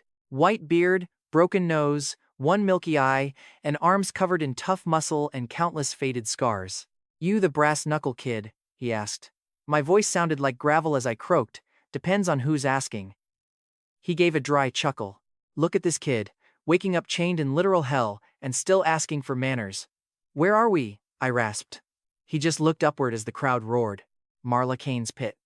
Never heard of it, but that crazy noise above tells us exactly what we're facing. Someone screamed, human. Then a massive roar answered back, monster. I tried sitting up way too fast, and a white-hot spike shot through my chest, turning my vision black. The old-timer clicked his tongue. Take it easy. Rafe Maddox really wrecked you, he noted. Rafe? I repeated. Yeah, the monster who dragged you down here. That name hit me instantly. The way he spoke made one thing clear. Down here, everyone knew Rafe Maddox like they knew bad weather, gunshots, and trouble. I touched my throat as the brutal fight flashed back. His fingers locking around my fist, my knuckles hitting a solid wall, Sloane screaming out for me, and then that dark hood suffocating my face. I looked around. What about the girl? I rasped. The old man's pale eye narrowed. That girl who was with you, he shrugged. They only brought you down. Hearing that made my chains feel tighter. I just hoped Sloane escaped. She was always great at running honestly, way better than me. But planning a smart getaway was never really my specialty. All I knew for sure was she wasn't in this cell. Maybe she made it. Or maybe she was bleeding out right above my head. Maybe I failed her without even knowing. Upstairs, the crowd stomped so hard that dust rained down. The old-timer nodded. Name's Otis, he said. When I stayed silent, he pointed two rough fingers right at me. You got a name, kid. Kellan, I replied. Kellan, what? He asked. I just stared, and he lifted his hands, chains clinking. Fine. Keep it mysterious and beat to absolute hell. That's a classic style down here, he joked. Then, heavy boots echoed down the corridor.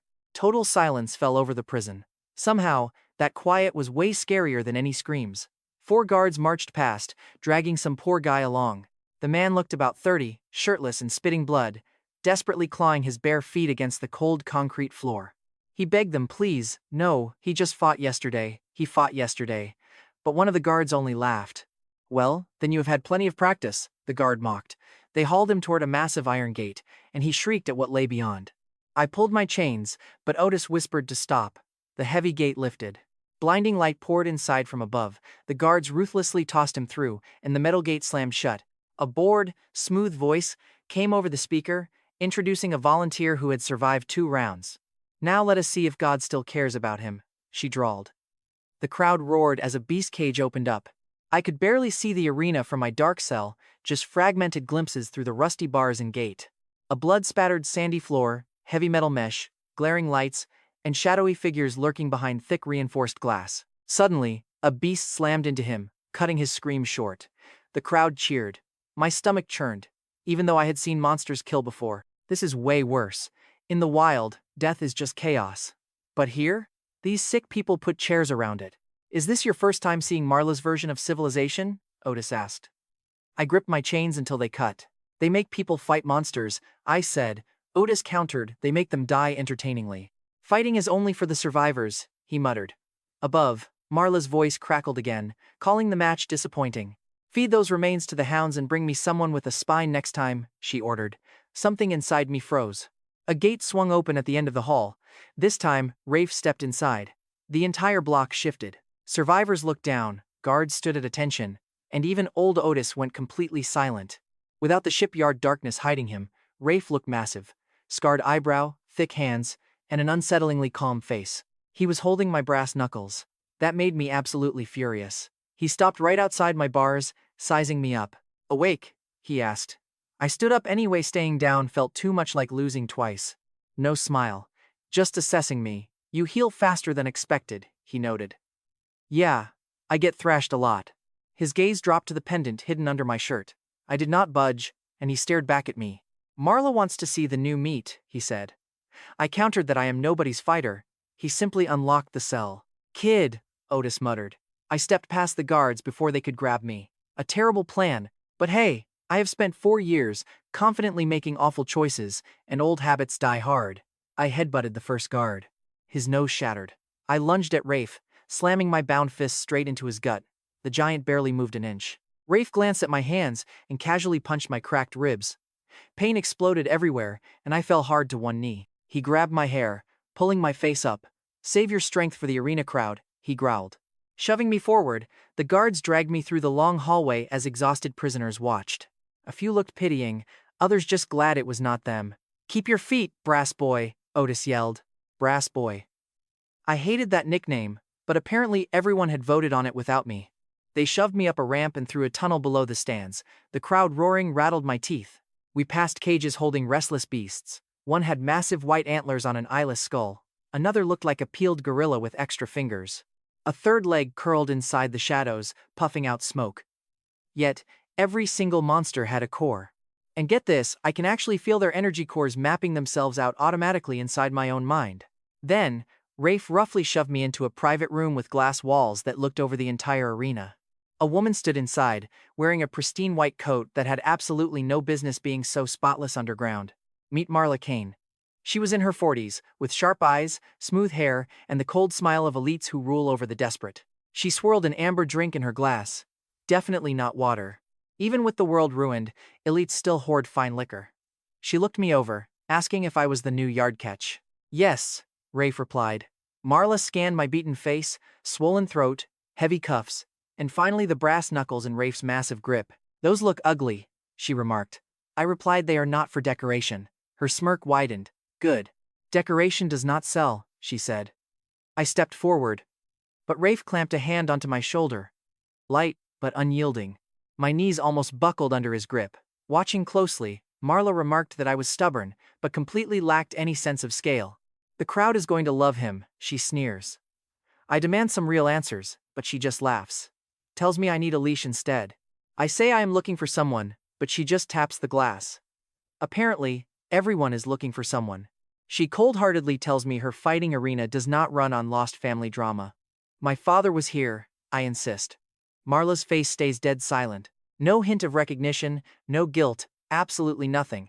She turns to her goon Rafe, asking if I always talk this much. Only when he is awake, Rafe grunts. Marla chuckles and stares me down.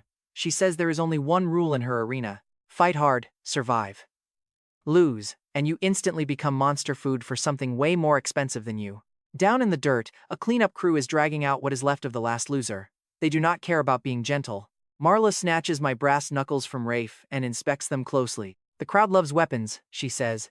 It gives you the illusion of choice. She tosses my knuckles to a guard. Give these to him when his cage opens, she orders. I spit back that I am not fighting for her. She smiles. They all say that, she mocks, until the first gate opens. Rafe drags me down to the pits, and this time, I do not resist. Wisdom? Not quite. I am just scouting out the arena. Armed guards stand at every exit, Chains dangle from above, heavy monster cages sit on iron rails, and massive chalkboards display current betting odds. You might survive a couple of rounds here, but this arena is a fortress. Escape is impossible. Survival here is just entertainment. At the iron gates, a heavy guard unlocks my cuffs. Another brute kicks my legs until I am forced out. The damp sand under my boots is soaked in blood, not water. The massive crowd spots me, bursting into jeers and mocking laughter. A blinding spotlight hits my face, and Marla's voice echoes over the overhead speakers. Fresh off the train, our latest volunteer brings plenty of attitude, she announces. A face full of bruises, and a charming weapon preference. A guard throws my brass knuckles directly into the bloody dirt. Look at that cage across the sand. Something absolutely massive is shifting in the shadows. Kellan only has his knuckles. My broken ribs burn, my head is spinning, and my throat is black and blue. I bend down, sliding the cold metal onto my fists. The crowd roars, the heavy gate clicks open. Whatever is inside begins to drag itself out. The beast slithers out like liquid shadow. First comes one massive claw, then another, then way too many limbs. It slinks low to the ground, with heavy bone armor stacked along its jagged spine like shattered metal shields. Its head is flat and distorted, with a massive mouth that splits sideways across its horrific face. The sick crowd absolutely loves it. Spectators are screaming, stomping, and laughing. I am standing in the bloodied sand with broken ribs, a bruised throat, and armed with just metal knuckles. Marla's sweet voice purrs through the arena speakers, mockingly asking if our new recruit actually knows how to dance. Dance, seriously, because nothing screams ballroom elegance quite like massive internal bleeding and a giant demon creeping toward you. The cage door slams open. The beast charges. I dodge left, but I am too slow. Its tail whips around, slamming directly into my side. Blinding pain explodes, dropping me to one knee. The crowd cheers as if I got hit for their entertainment. I instantly hate every single spectator. The beast pivots, charging low. I roll under its claws. I spring up, slamming my iron fist into its joint. Bone shatters. The beast shrieks, collapses. For a brief second, the old Kellan would have actually felt proud. But check this out, its shattered shoulder snaps right back into place. The armor seals, and the sick crowd cheers even louder. I spit mouthfuls of blood into the dirt. You people seriously need better hobbies, I growl. The demon lunges again. Then I spot its glowing core. It is not obvious like the lesser beasts. This one is buried deep under thick layers of armor and muscle. A faint green light pulses behind its chest, shifting lower as the massive beast twists around. It guards that core purely on instinct. Smart monster. Incredibly annoying monster. I back away, trying to take small, shallow breaths. My broken ribs click painfully with every breath. Overhead spotlights burn down relentlessly, and gritty sand clings to my bleeding hands. Behind the heavy wire mesh, wealthy spectators slam their fists on the glass, shouting random numbers, placing bets. They are wagering on exactly when I will die. Honestly, that insults me more than the beast. Up above, the chalkboard flashes my name. Kellan, Brass Knuckles Kid. Odds? Terrible. And they misspelled my name during my execution. Incredibly rude on every level. The beast charges forward in a brutal blur of claws and jagged armor. I dodge the first swipe, block the second with my forearm as skin rips open, then step inside and hammer its ribs. 1, 2, 3. Every single punch forces black blood out from under its bone plates. The monster staggers, and my dad's brutal training kicks in. Lean in, cut the angle, break their balance. Don't feel the pain, use it. I smashed that exact same plate until it finally split. That sickly green glow flared beneath the crack. Got you. Suddenly, the beast lunged back, stretching its horizontal jaws wide. A muscular, barbed tongue whipped out and lashed around my left wrist. One massive jerk, and my shoulder joint almost ripped right out. I braced my feet, grabbed the tongue with my free hand, and hauled back. The arena went completely wild.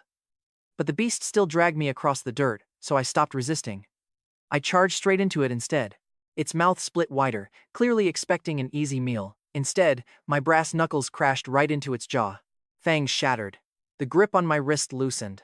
Sliding my free hand under that broken chest plate, I aimed right for the green light. First punch struck armor.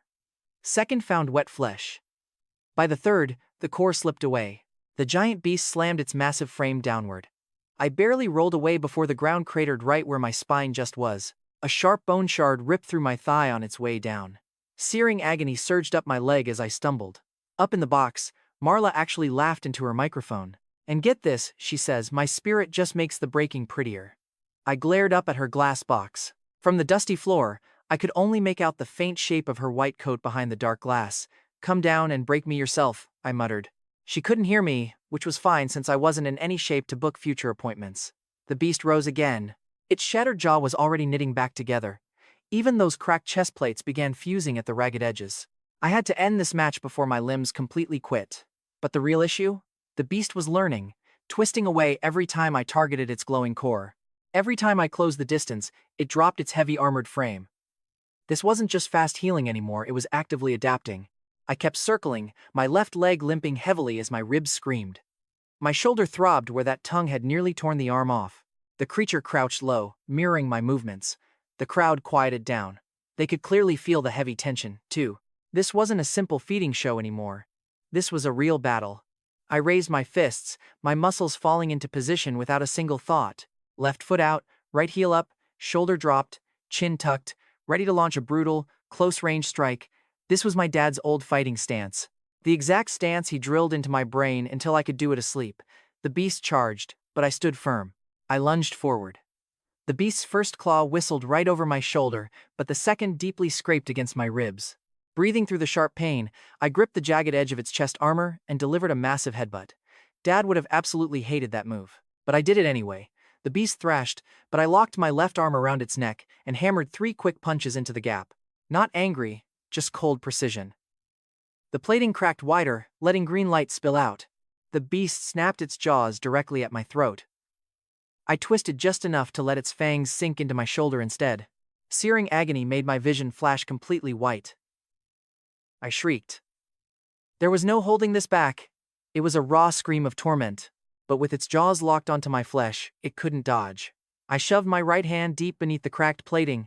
My brass knuckles slammed into the core. Fragile, pulsing, warm. The beast froze. I struck again, fracturing the core as it tried to retreat. Gripping a shattered fang stuck in my shoulder, I pulled the creature close in the absolute worst hug imaginable, and check this out, my fist smashed forward, shattering the green core so light blasted through the cracks. The beast spasmed wildly. Bone plates rattled shut like falling blinds while its claws tore the sand. Its mouth slipped off my bloody shoulder, letting me go as the massive frame crashed sideways. This time, there was no regeneration. Dead silence hit the stands. Honestly, that quiet felt way better than any cheering. I stood over the corpse, bleeding from my leg and shoulder, gasping like a failing engine. Then the whole place erupted. Yelling, boos, silver coins raining down, and the entire crowd screaming the completely wrong name. They chanted Kellan. I looked at the corpse and muttered that it was still wrong. A tiny shard of the core lay near the beast's cracked chest, shining green with a golden thread. I knew exactly what would happen if I swallowed it, but I also knew what would happen if I didn't. My legs were shaking, my shoulder was torn open, and my ribs felt shattered enough that the difference didn't even matter anymore. If they sent out another beast right now, I was dead. So I scooped up the glowing crystal. The crowd's cheering suddenly shifted as they realized my plan. High above, Marla leaned forward against the glass. Placing the fragment between my teeth, I bit down hard. The burning sensation hit instantly. It wasn't quite as agonizing as that first core years ago. Nothing beat that first nightmare, but this still sent roaring fire down my throat and straight into my chest, flooding every battered muscle and broken rib. My shoulder didn't magically heal up, and my gashed thigh still hurt like hell. This wasn't some neat healing potion from a video game. It felt more like someone shoved a burning furnace beneath my ribs and forced me to stay upright. So, I stood there, and that was enough. The arena lost its collective mind again as the heavy side gates finally ground open. 4 guards burst in carrying shock poles and rifles. Right behind them stands Rafe, watching me with that same chillingly calm expression. I think about lunging at him, but my aching ribs remind me that confidence and stupidity are close cousins, not twins. One guard throws heavy chains at my feet. My body stays completely still. Rafe takes 1 step forward. That is enough. I let them bind my wrists. Marla's amused, greedy voice echoes from above. "Well done, Brass Boy," she says. "The crowd loves you, Brass Boy." That stupid nickname is already spreading like a disease. The guards brutally drag me out of the arena and down the dark tunnel. Behind me, the crowd keeps chanting. It gets louder and uglier, like they just bought a piece of me and want their receipt. They throw me back inside the cell, and I hit the concrete hard. Otis does not even try to help me up. Wise move. Helping a bloody prisoner is an easy way to get punished yourself. He just watches from the wall as I slowly crawl back up. Otis tells me I fight like someone painstakingly taught me every single move. I silently wipe the fresh blood from my mouth. I tell him plenty of people fight monsters, but Otis just shakes his head. Not like that, he insists. I lean back, fighting to stay conscious. His one good eye stays locked on my hands. He notes the step in, the shoulder drop, the quick body shots right before the core strike. His voice gets even quieter. He mentions that even my bad habit of letting monsters bite me is something I cannot drop. My eyes snap open. The damp cell suddenly feels freezing cold. Otis is definitely not looking at me like some random stranger anymore. No, he looks at me like a ghost wearing my skin just walked in. I ask him what is wrong, and he leans in close. He says he has seen that exact fighting style before. My heart slams against my ribs, and suddenly, the intense physical pain does not matter. The blood does not matter, only his words. Here is the breakthrough. I desperately ask him where. My voice sounds far too intense for a guy who was just bitten, chained, and tossed back into a dark concrete hole. Otis looks warily down the corridor. Then, he glances up at the ceiling. Finally, he stares at the rusty floor drain as if even the metal is listening. He quietly tells me to lower my voice. I lean in close, my heavy wrist chains scraping against the floor. I press him, asking where he saw it, as his cloudy eyes lock on mine. Right here. The word hits harder than any beast. I stare blankly as he taps the concrete floor with 2 fingers. In this very pit, same sand, same cages, and the same screaming beasts upstairs wearing human faces. My mouth goes completely dry. Years of dead ends have made me absolutely despise hope. To me, hope is just some starving liar pointing toward a road he has never actually walked. Hope is just a name scratched into a wall by someone who barely knows how to spell. It is a stranger repeating maybe over and over until the word loses all meaning. But this does not sound like a maybe. This feels like a door swinging open beneath my feet. Who? I ask. Otis leans in closer. An older guy with broad shoulders. Quiet. Fought close range with brass knuckles. Not flashy. No spinning or cheap crowd tricks. He dismantled beasts like he was taking apart a heavy wooden door. My hands instantly tighten, and Otis notices them. Same left foot forward, he notes. Same exact shoulder drop before hitting the ribs. He would let the beast think it won, only to trap it and shatter its core. The wound on my shoulder throbs. The roaring crowd upstairs is still hungry, but all I can hear is my dad's voice. Keep your feet first, cut the angle, break their stance. I swallow hard. What is his name? Otis's face barely changes. Survivors in a pit like this do not waste energy on big reactions, but his mouth tightens. He admits they rarely used real names down here. Names make slaves harder to sell, so they use numbers. I press him again, and he sighs, recalling a guard mentioning it once. Gideon. My entire body freezes. For 4 years. That name lived in my head like a prayer I was too angry to say out loud. Gideon. Not some vague description, but his actual name. Watch this. I grab the rusty bars so hard they slice my palms. Otis quickly warns me not to start shouting, but mentally, I am already gone. Is it Gideon Boone? I whisper. Otis stares in silence before asking if he is mine. My father, I reply, the words stripped entirely bare. There is no sarcasm left, no jokes, and no bitter armor to protect me. Just my dad. Otis leans back. For the first time since I woke up in this cell, he looks genuinely sorry. Well, he whispers, that explains your face. I ask him what face. He says it is the look of a kid trained by someone who loved him badly. Those words hit far too close to home. My ribs scream, my shoulder bleeds. My head rings from the cheering crowd above, but none of it matters. I drag myself closer to him. Where is he now? I ask. Otis hesitates, and that silence terrifies me. Otis, I plead. He rubs his scarred beard. He tells me my father survived in this hellhole longer than anyone ever should. Marla made an absolute fortune off him.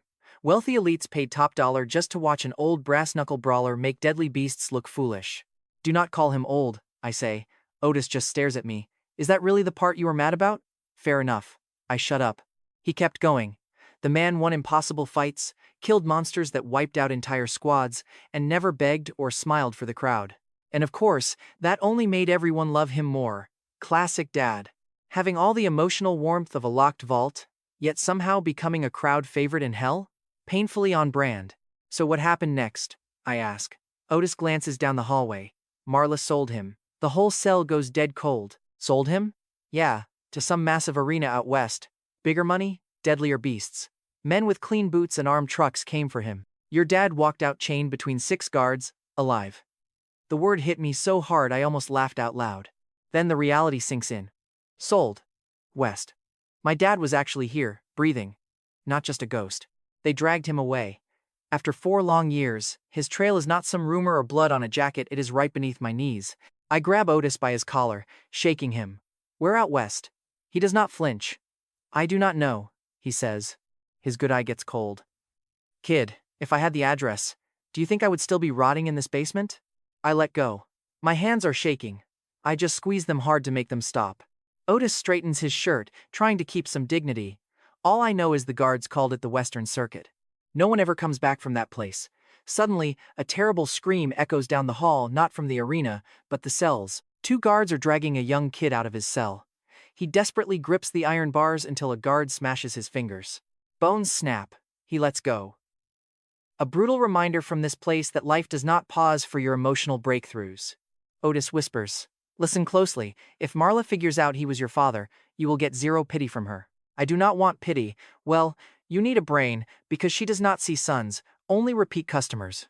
Heavy footsteps approach. Otis swears as a guard stops right outside our cell, the same guy with the split lip. He looks at us, mocking. "You two having family time?" I stand up. He grins, saying Marla wants the old man. Otis freezes, but I step right in front of him. The guard loves the stupidity, saying he hoped I still had fight left. 3 guards show up with shock poles. I learn something important in the next 10 seconds. Core power does not make electricity feel good. The first strike hits my ribs, and I drop, body seizing. The next shock hits my shoulder, turning my bite wound into a white-hot nightmare. Otis screams as guards flood the cell. Wraith appears down the hall. He does not even raise his voice. Just says, "Enough." They stop instantly. Wraith walks over and looks down at me like I am just some garbage on his floor. I spit blood near his boot, not on it, since I am not suicidal. Wraith tells them Marla wants us both. And that is how we find out this hellhole goes way deeper. Beneath the cells, massive storage tunnels are filled with cages, core crates, butcher tables, and hanging monster parts. It is a slaughterhouse. Glowing core fragments are locked in cases like jewelry. This place is definitely not just some arena. It is a market, a processing factory, a disgusting business with way better lighting than this apocalypse deserves. We are shoved into the glass room again. Marla Kane stands by the window, watching workers clean blood off the sand. Without even turning around, she says she heard a rumor that our new boy inherited his father's manners. Otis tenses up. I look at him and realize he did not break. Some guard must have overheard us down there. She finally turns around. Her eyes lock onto me with this sharp, incredibly cruel interest. "Gideon Boone," she purrs.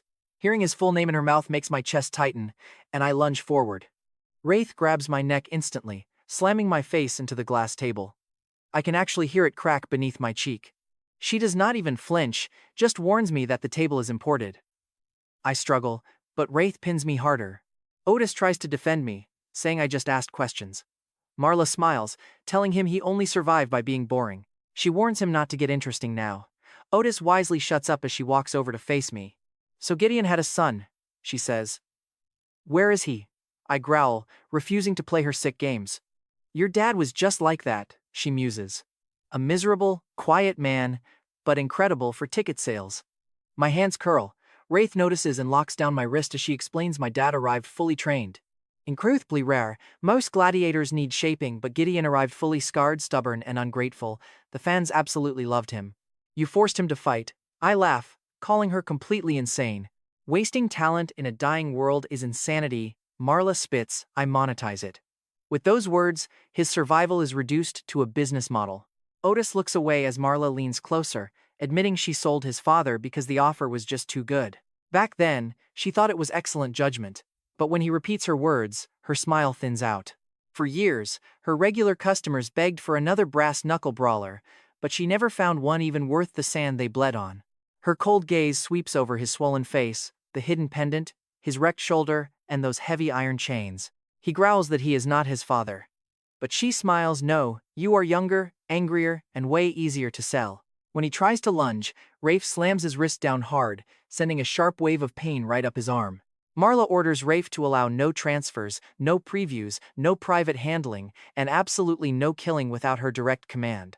Rafe nods as our hero's stomach sinks, remembering they stole his father's jacket when they dragged him inside. Look at that. The bloody sleeve is gone, but now he has a real direction straight west. The door slams shut. Marla turns to her window and orders them to put him on tomorrow's fight board, making Otis snap. He just fought today. Otis protests, but she ignores him, saying his fans will remember him. The kid struggles in vain, absolutely furious. Asking about his father's location, he knows he was sent west. Marla finally looks back. For a split second, she might actually answer. Instead, she mocks him survive long enough, and maybe you will earn better questions. Rafe hauls him up, hard, and shoves him toward the exit. As they drag them away, Marla's voice cuts through like a knife. She admits she made one mistake with the first boon she sold him. This one stays, she adds. Still, as the heavy door shuts, he finally has his first real lead in 4 long years. But now he is locked inside the one place preventing him from chasing it. They throw him back inside, his mind echoing with one single word. West, no escape. Just west. That is where his father was sold off. That is where the path leads. But Marla Kane has already decided he is far too profitable to ever let him escape her basement. Talk about terrible luck. The universe finally hands him a lead, then wraps it in heavy chains and locks Rafe right outside. He crashes hard onto his injured shoulder, pain blinding his vision for a long second. Otis lands with far more grace, since experienced prisoners know how to avoid extra pain. Outside, the guard slams the cell bars shut. The guard grins, telling him to rest up because he fights tomorrow. The kid just glares back through one heavily swollen eye. Tell Marla I hate the nickname, he grunts. The guard just laughs. Once the footsteps fade, Otis warns him to stop giving them a show. The kid jokes about adding it to his busy schedule. Bleed, get chained, never get sold, and maybe take a nap. Otis almost smiles before his expression turns dead serious. She sold your father because the price was too high, Otis warns. She will not make that mistake with you. Dragging himself against the wall, every bruised rib screaming in protest, he mutters that he will just leave before she gets too comfortable. Otis stares, pointing out he can barely breathe. He wheezes back that he breathes well enough, even if it is not a solid plan. But it is a start. Above them, the bloodthirsty crowd roars as another poor soul is thrown into the arena. The pit never sleeps, it just changes its victims. An hour later, a guard brings in a bucket, filthy bandages, and a blood-stained medic who looks like she has chopped off way more limbs than she has ever saved. Kneeling down, she slices open the torn shirt near his collar. He weakly asks if she is an actual doctor. Glancing at the bite, she admits she used to groom dogs, comforting, at least dogs bite cleaner. She packs the open wound with medicine that burns like liquid fire, forcing him to clench his jaw in pure agony. Otis asks if Marla is patching him up. The medic snorts, saying Marla only ordered to keep him standing. Finishing the wrap, she shoves a cup of bitter water into his hand and leaves. That is Marla's twisted mercy. By morning, his name changes again. He is no longer Kellan or even the Brass Kid. The rusty chalkboard near the tunnel now reads Brass Boon, complete with drawn knuckle marks and a fresh set of betting odds. Upgraded. No longer cheap disposable meat, but a collector's item. Talk about progress. As the guards drag him out, Otis grabs his sleeve to warn him about the overworked cage system. Too many monsters are kept below because Marla refuses to pause the shows. If something breaks, avoid the obvious exit. He asks where to go, and Otis tells him to run wherever the guards are not looking. Highly reassuring words indeed. There are simply no good escape routes down here. But before Otis can explain further, the guards yank him away. They did not take me straight to the arena. Instead, they marched me through the dark lower corridors, past a long line of monster cages. It smelled pretty awful: wet fur, rotten meat, iron, and fear. Every cage had a lock thick as my wrist. The locks are scratched and cracked. Up ahead, 2 handlers are arguing loudly by a cart of core hooks. He snaps that the latch is stripped, but the other handler just shoves him, telling him to hold it shut until the fight starts. That definitely got my attention. Especially the freak inside. 3 pale heads, 1 massive body, and long arms folded up like creepy spider legs. 3 cores pulse inside its chest: orange, purple, and blue. We are talking about a triple core monster here. Because hey, one nightmare is never enough for these premium crowds. The monster suddenly slams into the iron bars. The weak latch slips, and both handlers flinch. Right then, Rafe appears down the hall. Everyone freezes like they just got hit with freezing water. He looks at the cage, then at the handlers, and tells them to fix it. The handler swallows, stammering about needing upper tools. Rafe just tells him to pray fast and keeps walking. That is when I realized Marla's elegant operation was pretty rich on top, but completely rotten underneath. The fancy VIP rooms, the expensive drinks, the clean coats, all of it sits right above rusted locks, exhausted handlers, starving monsters, and prisoners too broken to stand. This pit is highly unstable. It is just absolute cruelty hidden behind flashy lighting. They shove me into the prep tunnel, and a guard throws my brass knuckles on the ground. I lean down slowly because any quick movement makes my cracked ribs scream in agony. The guard just smirks. He mocks me, saying the crowd missed me. I really wish I could say the same. Then, he jabs my side, almost dropping me. Before I can insult his family, the gate slides open, probably saved my life. Instantly, the arena hits me with a wall of heat and blinding noise. Then Marla's smooth voice echoes over the speakers. She welcomes the crowd, introducing me as the injured, stubborn, but still breathing brass boon. The crowd goes wild. I just raise a bloody hand, giving them the tiniest wave. Honestly, I hate these people. Pissing Marla off is basically keeping me alive right now. High above, behind the glass, she leans in. I can feel her cold stare like a blade right between my shoulders. But somewhere in this place, cracks are forming. Right now, I have no idea if Sloane is alive, captured, or dead. All I know is that the first cage is finally sliding open. This massive four-legged beast steps out with a thick bone mask covering its face. A bright red core is glowing right under its throat. Honestly, compared to that triple-core freak downstairs, this guy is almost friendly. It charges. I do not fight fair. Fighting clean is for people with healthy ribs and a real future. I block the rush, roll with the force, and shatter its front knee. The leg snaps, but starts regenerating instantly, so I smash it again before the healing even finishes. People start booing because my dirty tactics are bad theater. Fine, I will give them some drama. When the beast lunges, I slip inside its guard and drive my brass knuckles straight up under its heavy jaw. Its head flies back. I grab the edge of its bone mask to drag myself even closer. My shoulder screams, my thigh burns. I hammer its throat twice, and that red core flashes violently. The beast tries to shake me off. I hook my leg behind its broken knee, dragging us both down to the dirt. We slam into the sand, its sharp claws tearing up my back. I force my fist right into the soft throat gap and shatter that core before it can regenerate. Blinding red light explodes through my fingers. The monster collapses. Way too quick. The crowd is barely cheering. I stand over the dead beast, catching my breath. Sorry, was that not dramatic enough for you? But then, a heavy gate clangs shut downstairs. Not the main gate. A screech of tearing metal echoes from below. Every handler freezes. The crowd suddenly goes dead silent. Then, an explosion behind the wall vibrates so hard the sand jumps under my feet. A sudden scream cuts the air and get this, even Marla's speakers go totally dead. Rafe steps toward the side gate. For the very first time, his cold, calm face actually cracks, his eyes narrow. Another massive smash hits the wall, bending the iron door inward. A guard yells from the darkness about a latch failure. Cage 3 is loose. Suddenly, Otis's warning echoes in my mind. Look where the guards are not looking. Another panicked voice screams about Cage 7 being open. Marla's speaker crackles, ordering containment crews to the lower rails. She sounds calm, but it is way too forced, like someone holding a cracked glass. Rafe points directly at me. He orders them to chain me. 4 guards rush the field. I am basically done for, until the concrete wall behind them explodes outward. 1 guard freezes up. Honestly, terrible choice. This massive pale arm bursts through the rubble and wraps right around his waist. He screams as the arm yanks him backward through the jagged metal. The crowd erupted, but there were no cheers. This was pure fear, messier, and way more honest. Backing toward the dead beast, I scanned the exits, guards, and doors. Way too many power cores were moving behind those walls. Not just a couple, but a whole horde of them. My senses went wild as colorful energy signals flared behind the stone and metal. Deep below the arena, near the holding level, a massive metallic clang echoed. For one impossible second through the chaos, I heard Sloane call my name. My head immediately snapped toward the side tunnel. Suddenly, a guard slammed a shock pole into my back. Electric agony ripped down my spine, dropping me to one knee. Rafe stepped toward me, ignoring the broken exit. Marla's voice crackled over the intercom, commanding him to secure the boon boy.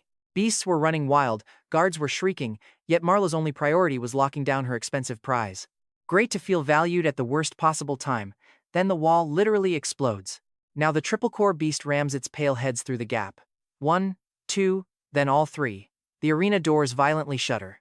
The crowd stampedes for the exits. Rafe lunges. Spitting blood, I force myself up, tightening my brass knuckles as my dad's trail burns in my mind. Then those massive doors burst wide open.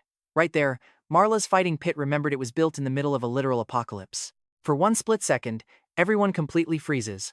The guards, the handlers, even the wealthy snobs watching behind the glass. Even the mighty Rafe pauses, his massive hand stopping inches from my throat. Then a monster slams onto the sand. It crashes through the shattered doorway sideways, all claws and wet muscle, dragging a handler by his leg. The poor guy shrieks until the beast's jaws clamp shut around him. Finally, the crowd realizes this is definitely not part of the show.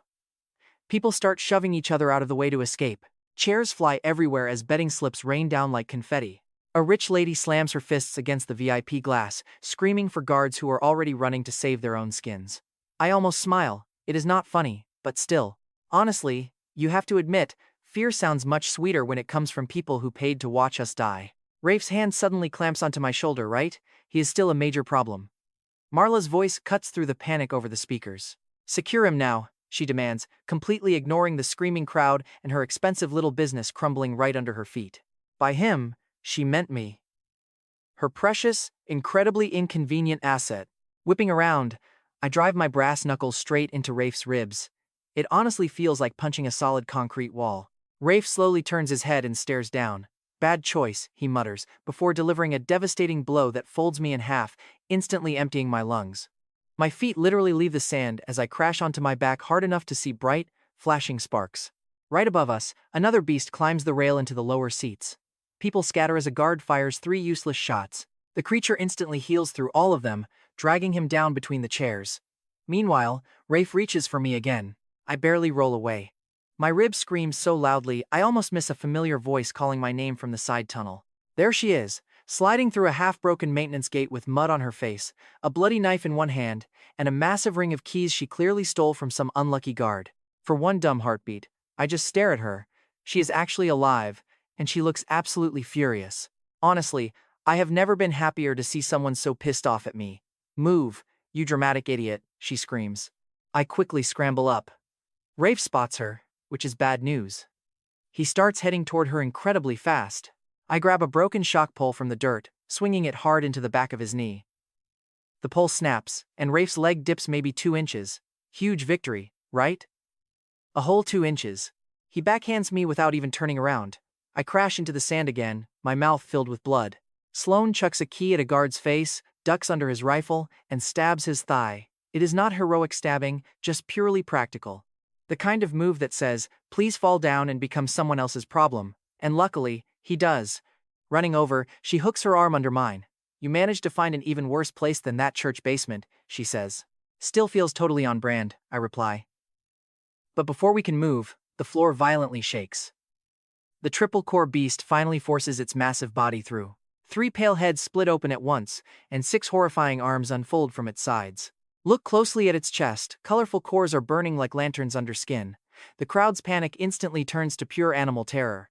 The monster lunges at the nearest moving target. That target is Rafe, and for the first time in forever, Rafe's expression actually changes. It is not fear, exactly, just pure irritation with teeth. The colossal triple-core beast slams directly into him, driving him all the way across the arena. Rafe digs his heels into the sand, catches 2 of its wrists, and stops its snapping jaws just 1 inch from his face. 1 inch. Ridiculous. Sloane just stares, whispering, is he seriously holding that thing? Sloane asks why my enemies are always so ridiculously strong. I just tell her I attract top-tier trouble. Right then, Rafe roars and smashes his forehead into the beast's skull. Bone snaps. The beast shrieked as one of its clawed arms stabs straight through Rafe's side. He doesn't flinch. He snaps that arm backward. Yeah. We're not winning this fight. We had to leave while he was busy. Sloane drags me toward a side tunnel, but I look back. I think of Otis and Kellan, they help me, but going back means absolute death. Another cage explodes below. More cores flare in my mind, spreading through the walls like absolute wildfire. Then, through the thick smoke and agonizing screams, I spot Otis at the end of the hall. He isn't locked up anymore. His gate swings wide open. A dead guard lies across the threshold, his belt completely cleared out. The old bastard stands behind those metal bars with a heavy baton and a ring of keys. Our eyes lock.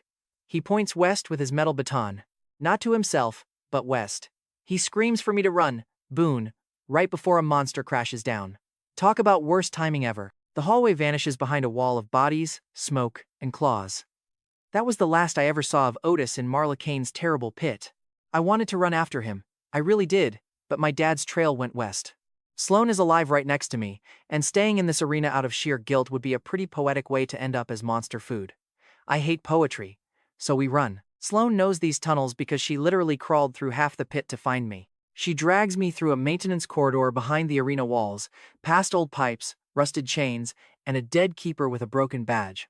Behind us, Marla screeches through the speakers, commanding them to lock the exits and telling Rafe to secure me. She said, "Lock the audience exits, not open them." Peering through a cracked strip of observation glass, I catch one final glimpse of her white coat amidst the panicked crowd. Some wealthy client grabs her sleeve, screaming in her face, but she just slaps his hand away. Her eyes lock on me anyway. To Marla, everything breathing is just inventory. Panicked spectators slam against a locked glass door, pounding desperately to get out. One guy spots me through a gap in the wall, looking at me with wide eyes like I'm supposed to save him. Funny how none of them looked at us prisoners that way when the monsters were still chained up. Sloane shoves me forward, warning me not to get any noble ideas. I joke that I was just judging his terrible haircut. "Keep that attitude," she says, right as a guard with a rifle rounds the corner. Sloane throws her blade first, burying it in his shoulder. His gun goes off into the ceiling. I close the gap, slamming my brass knuckles into his jaw until he drops. I grab his rifle, take a look, and hand it to Sloane. She just blinks. I ask if she knows how to shoot. She says barely, just point the loud end away. Real tactical genius, this one. We keep moving.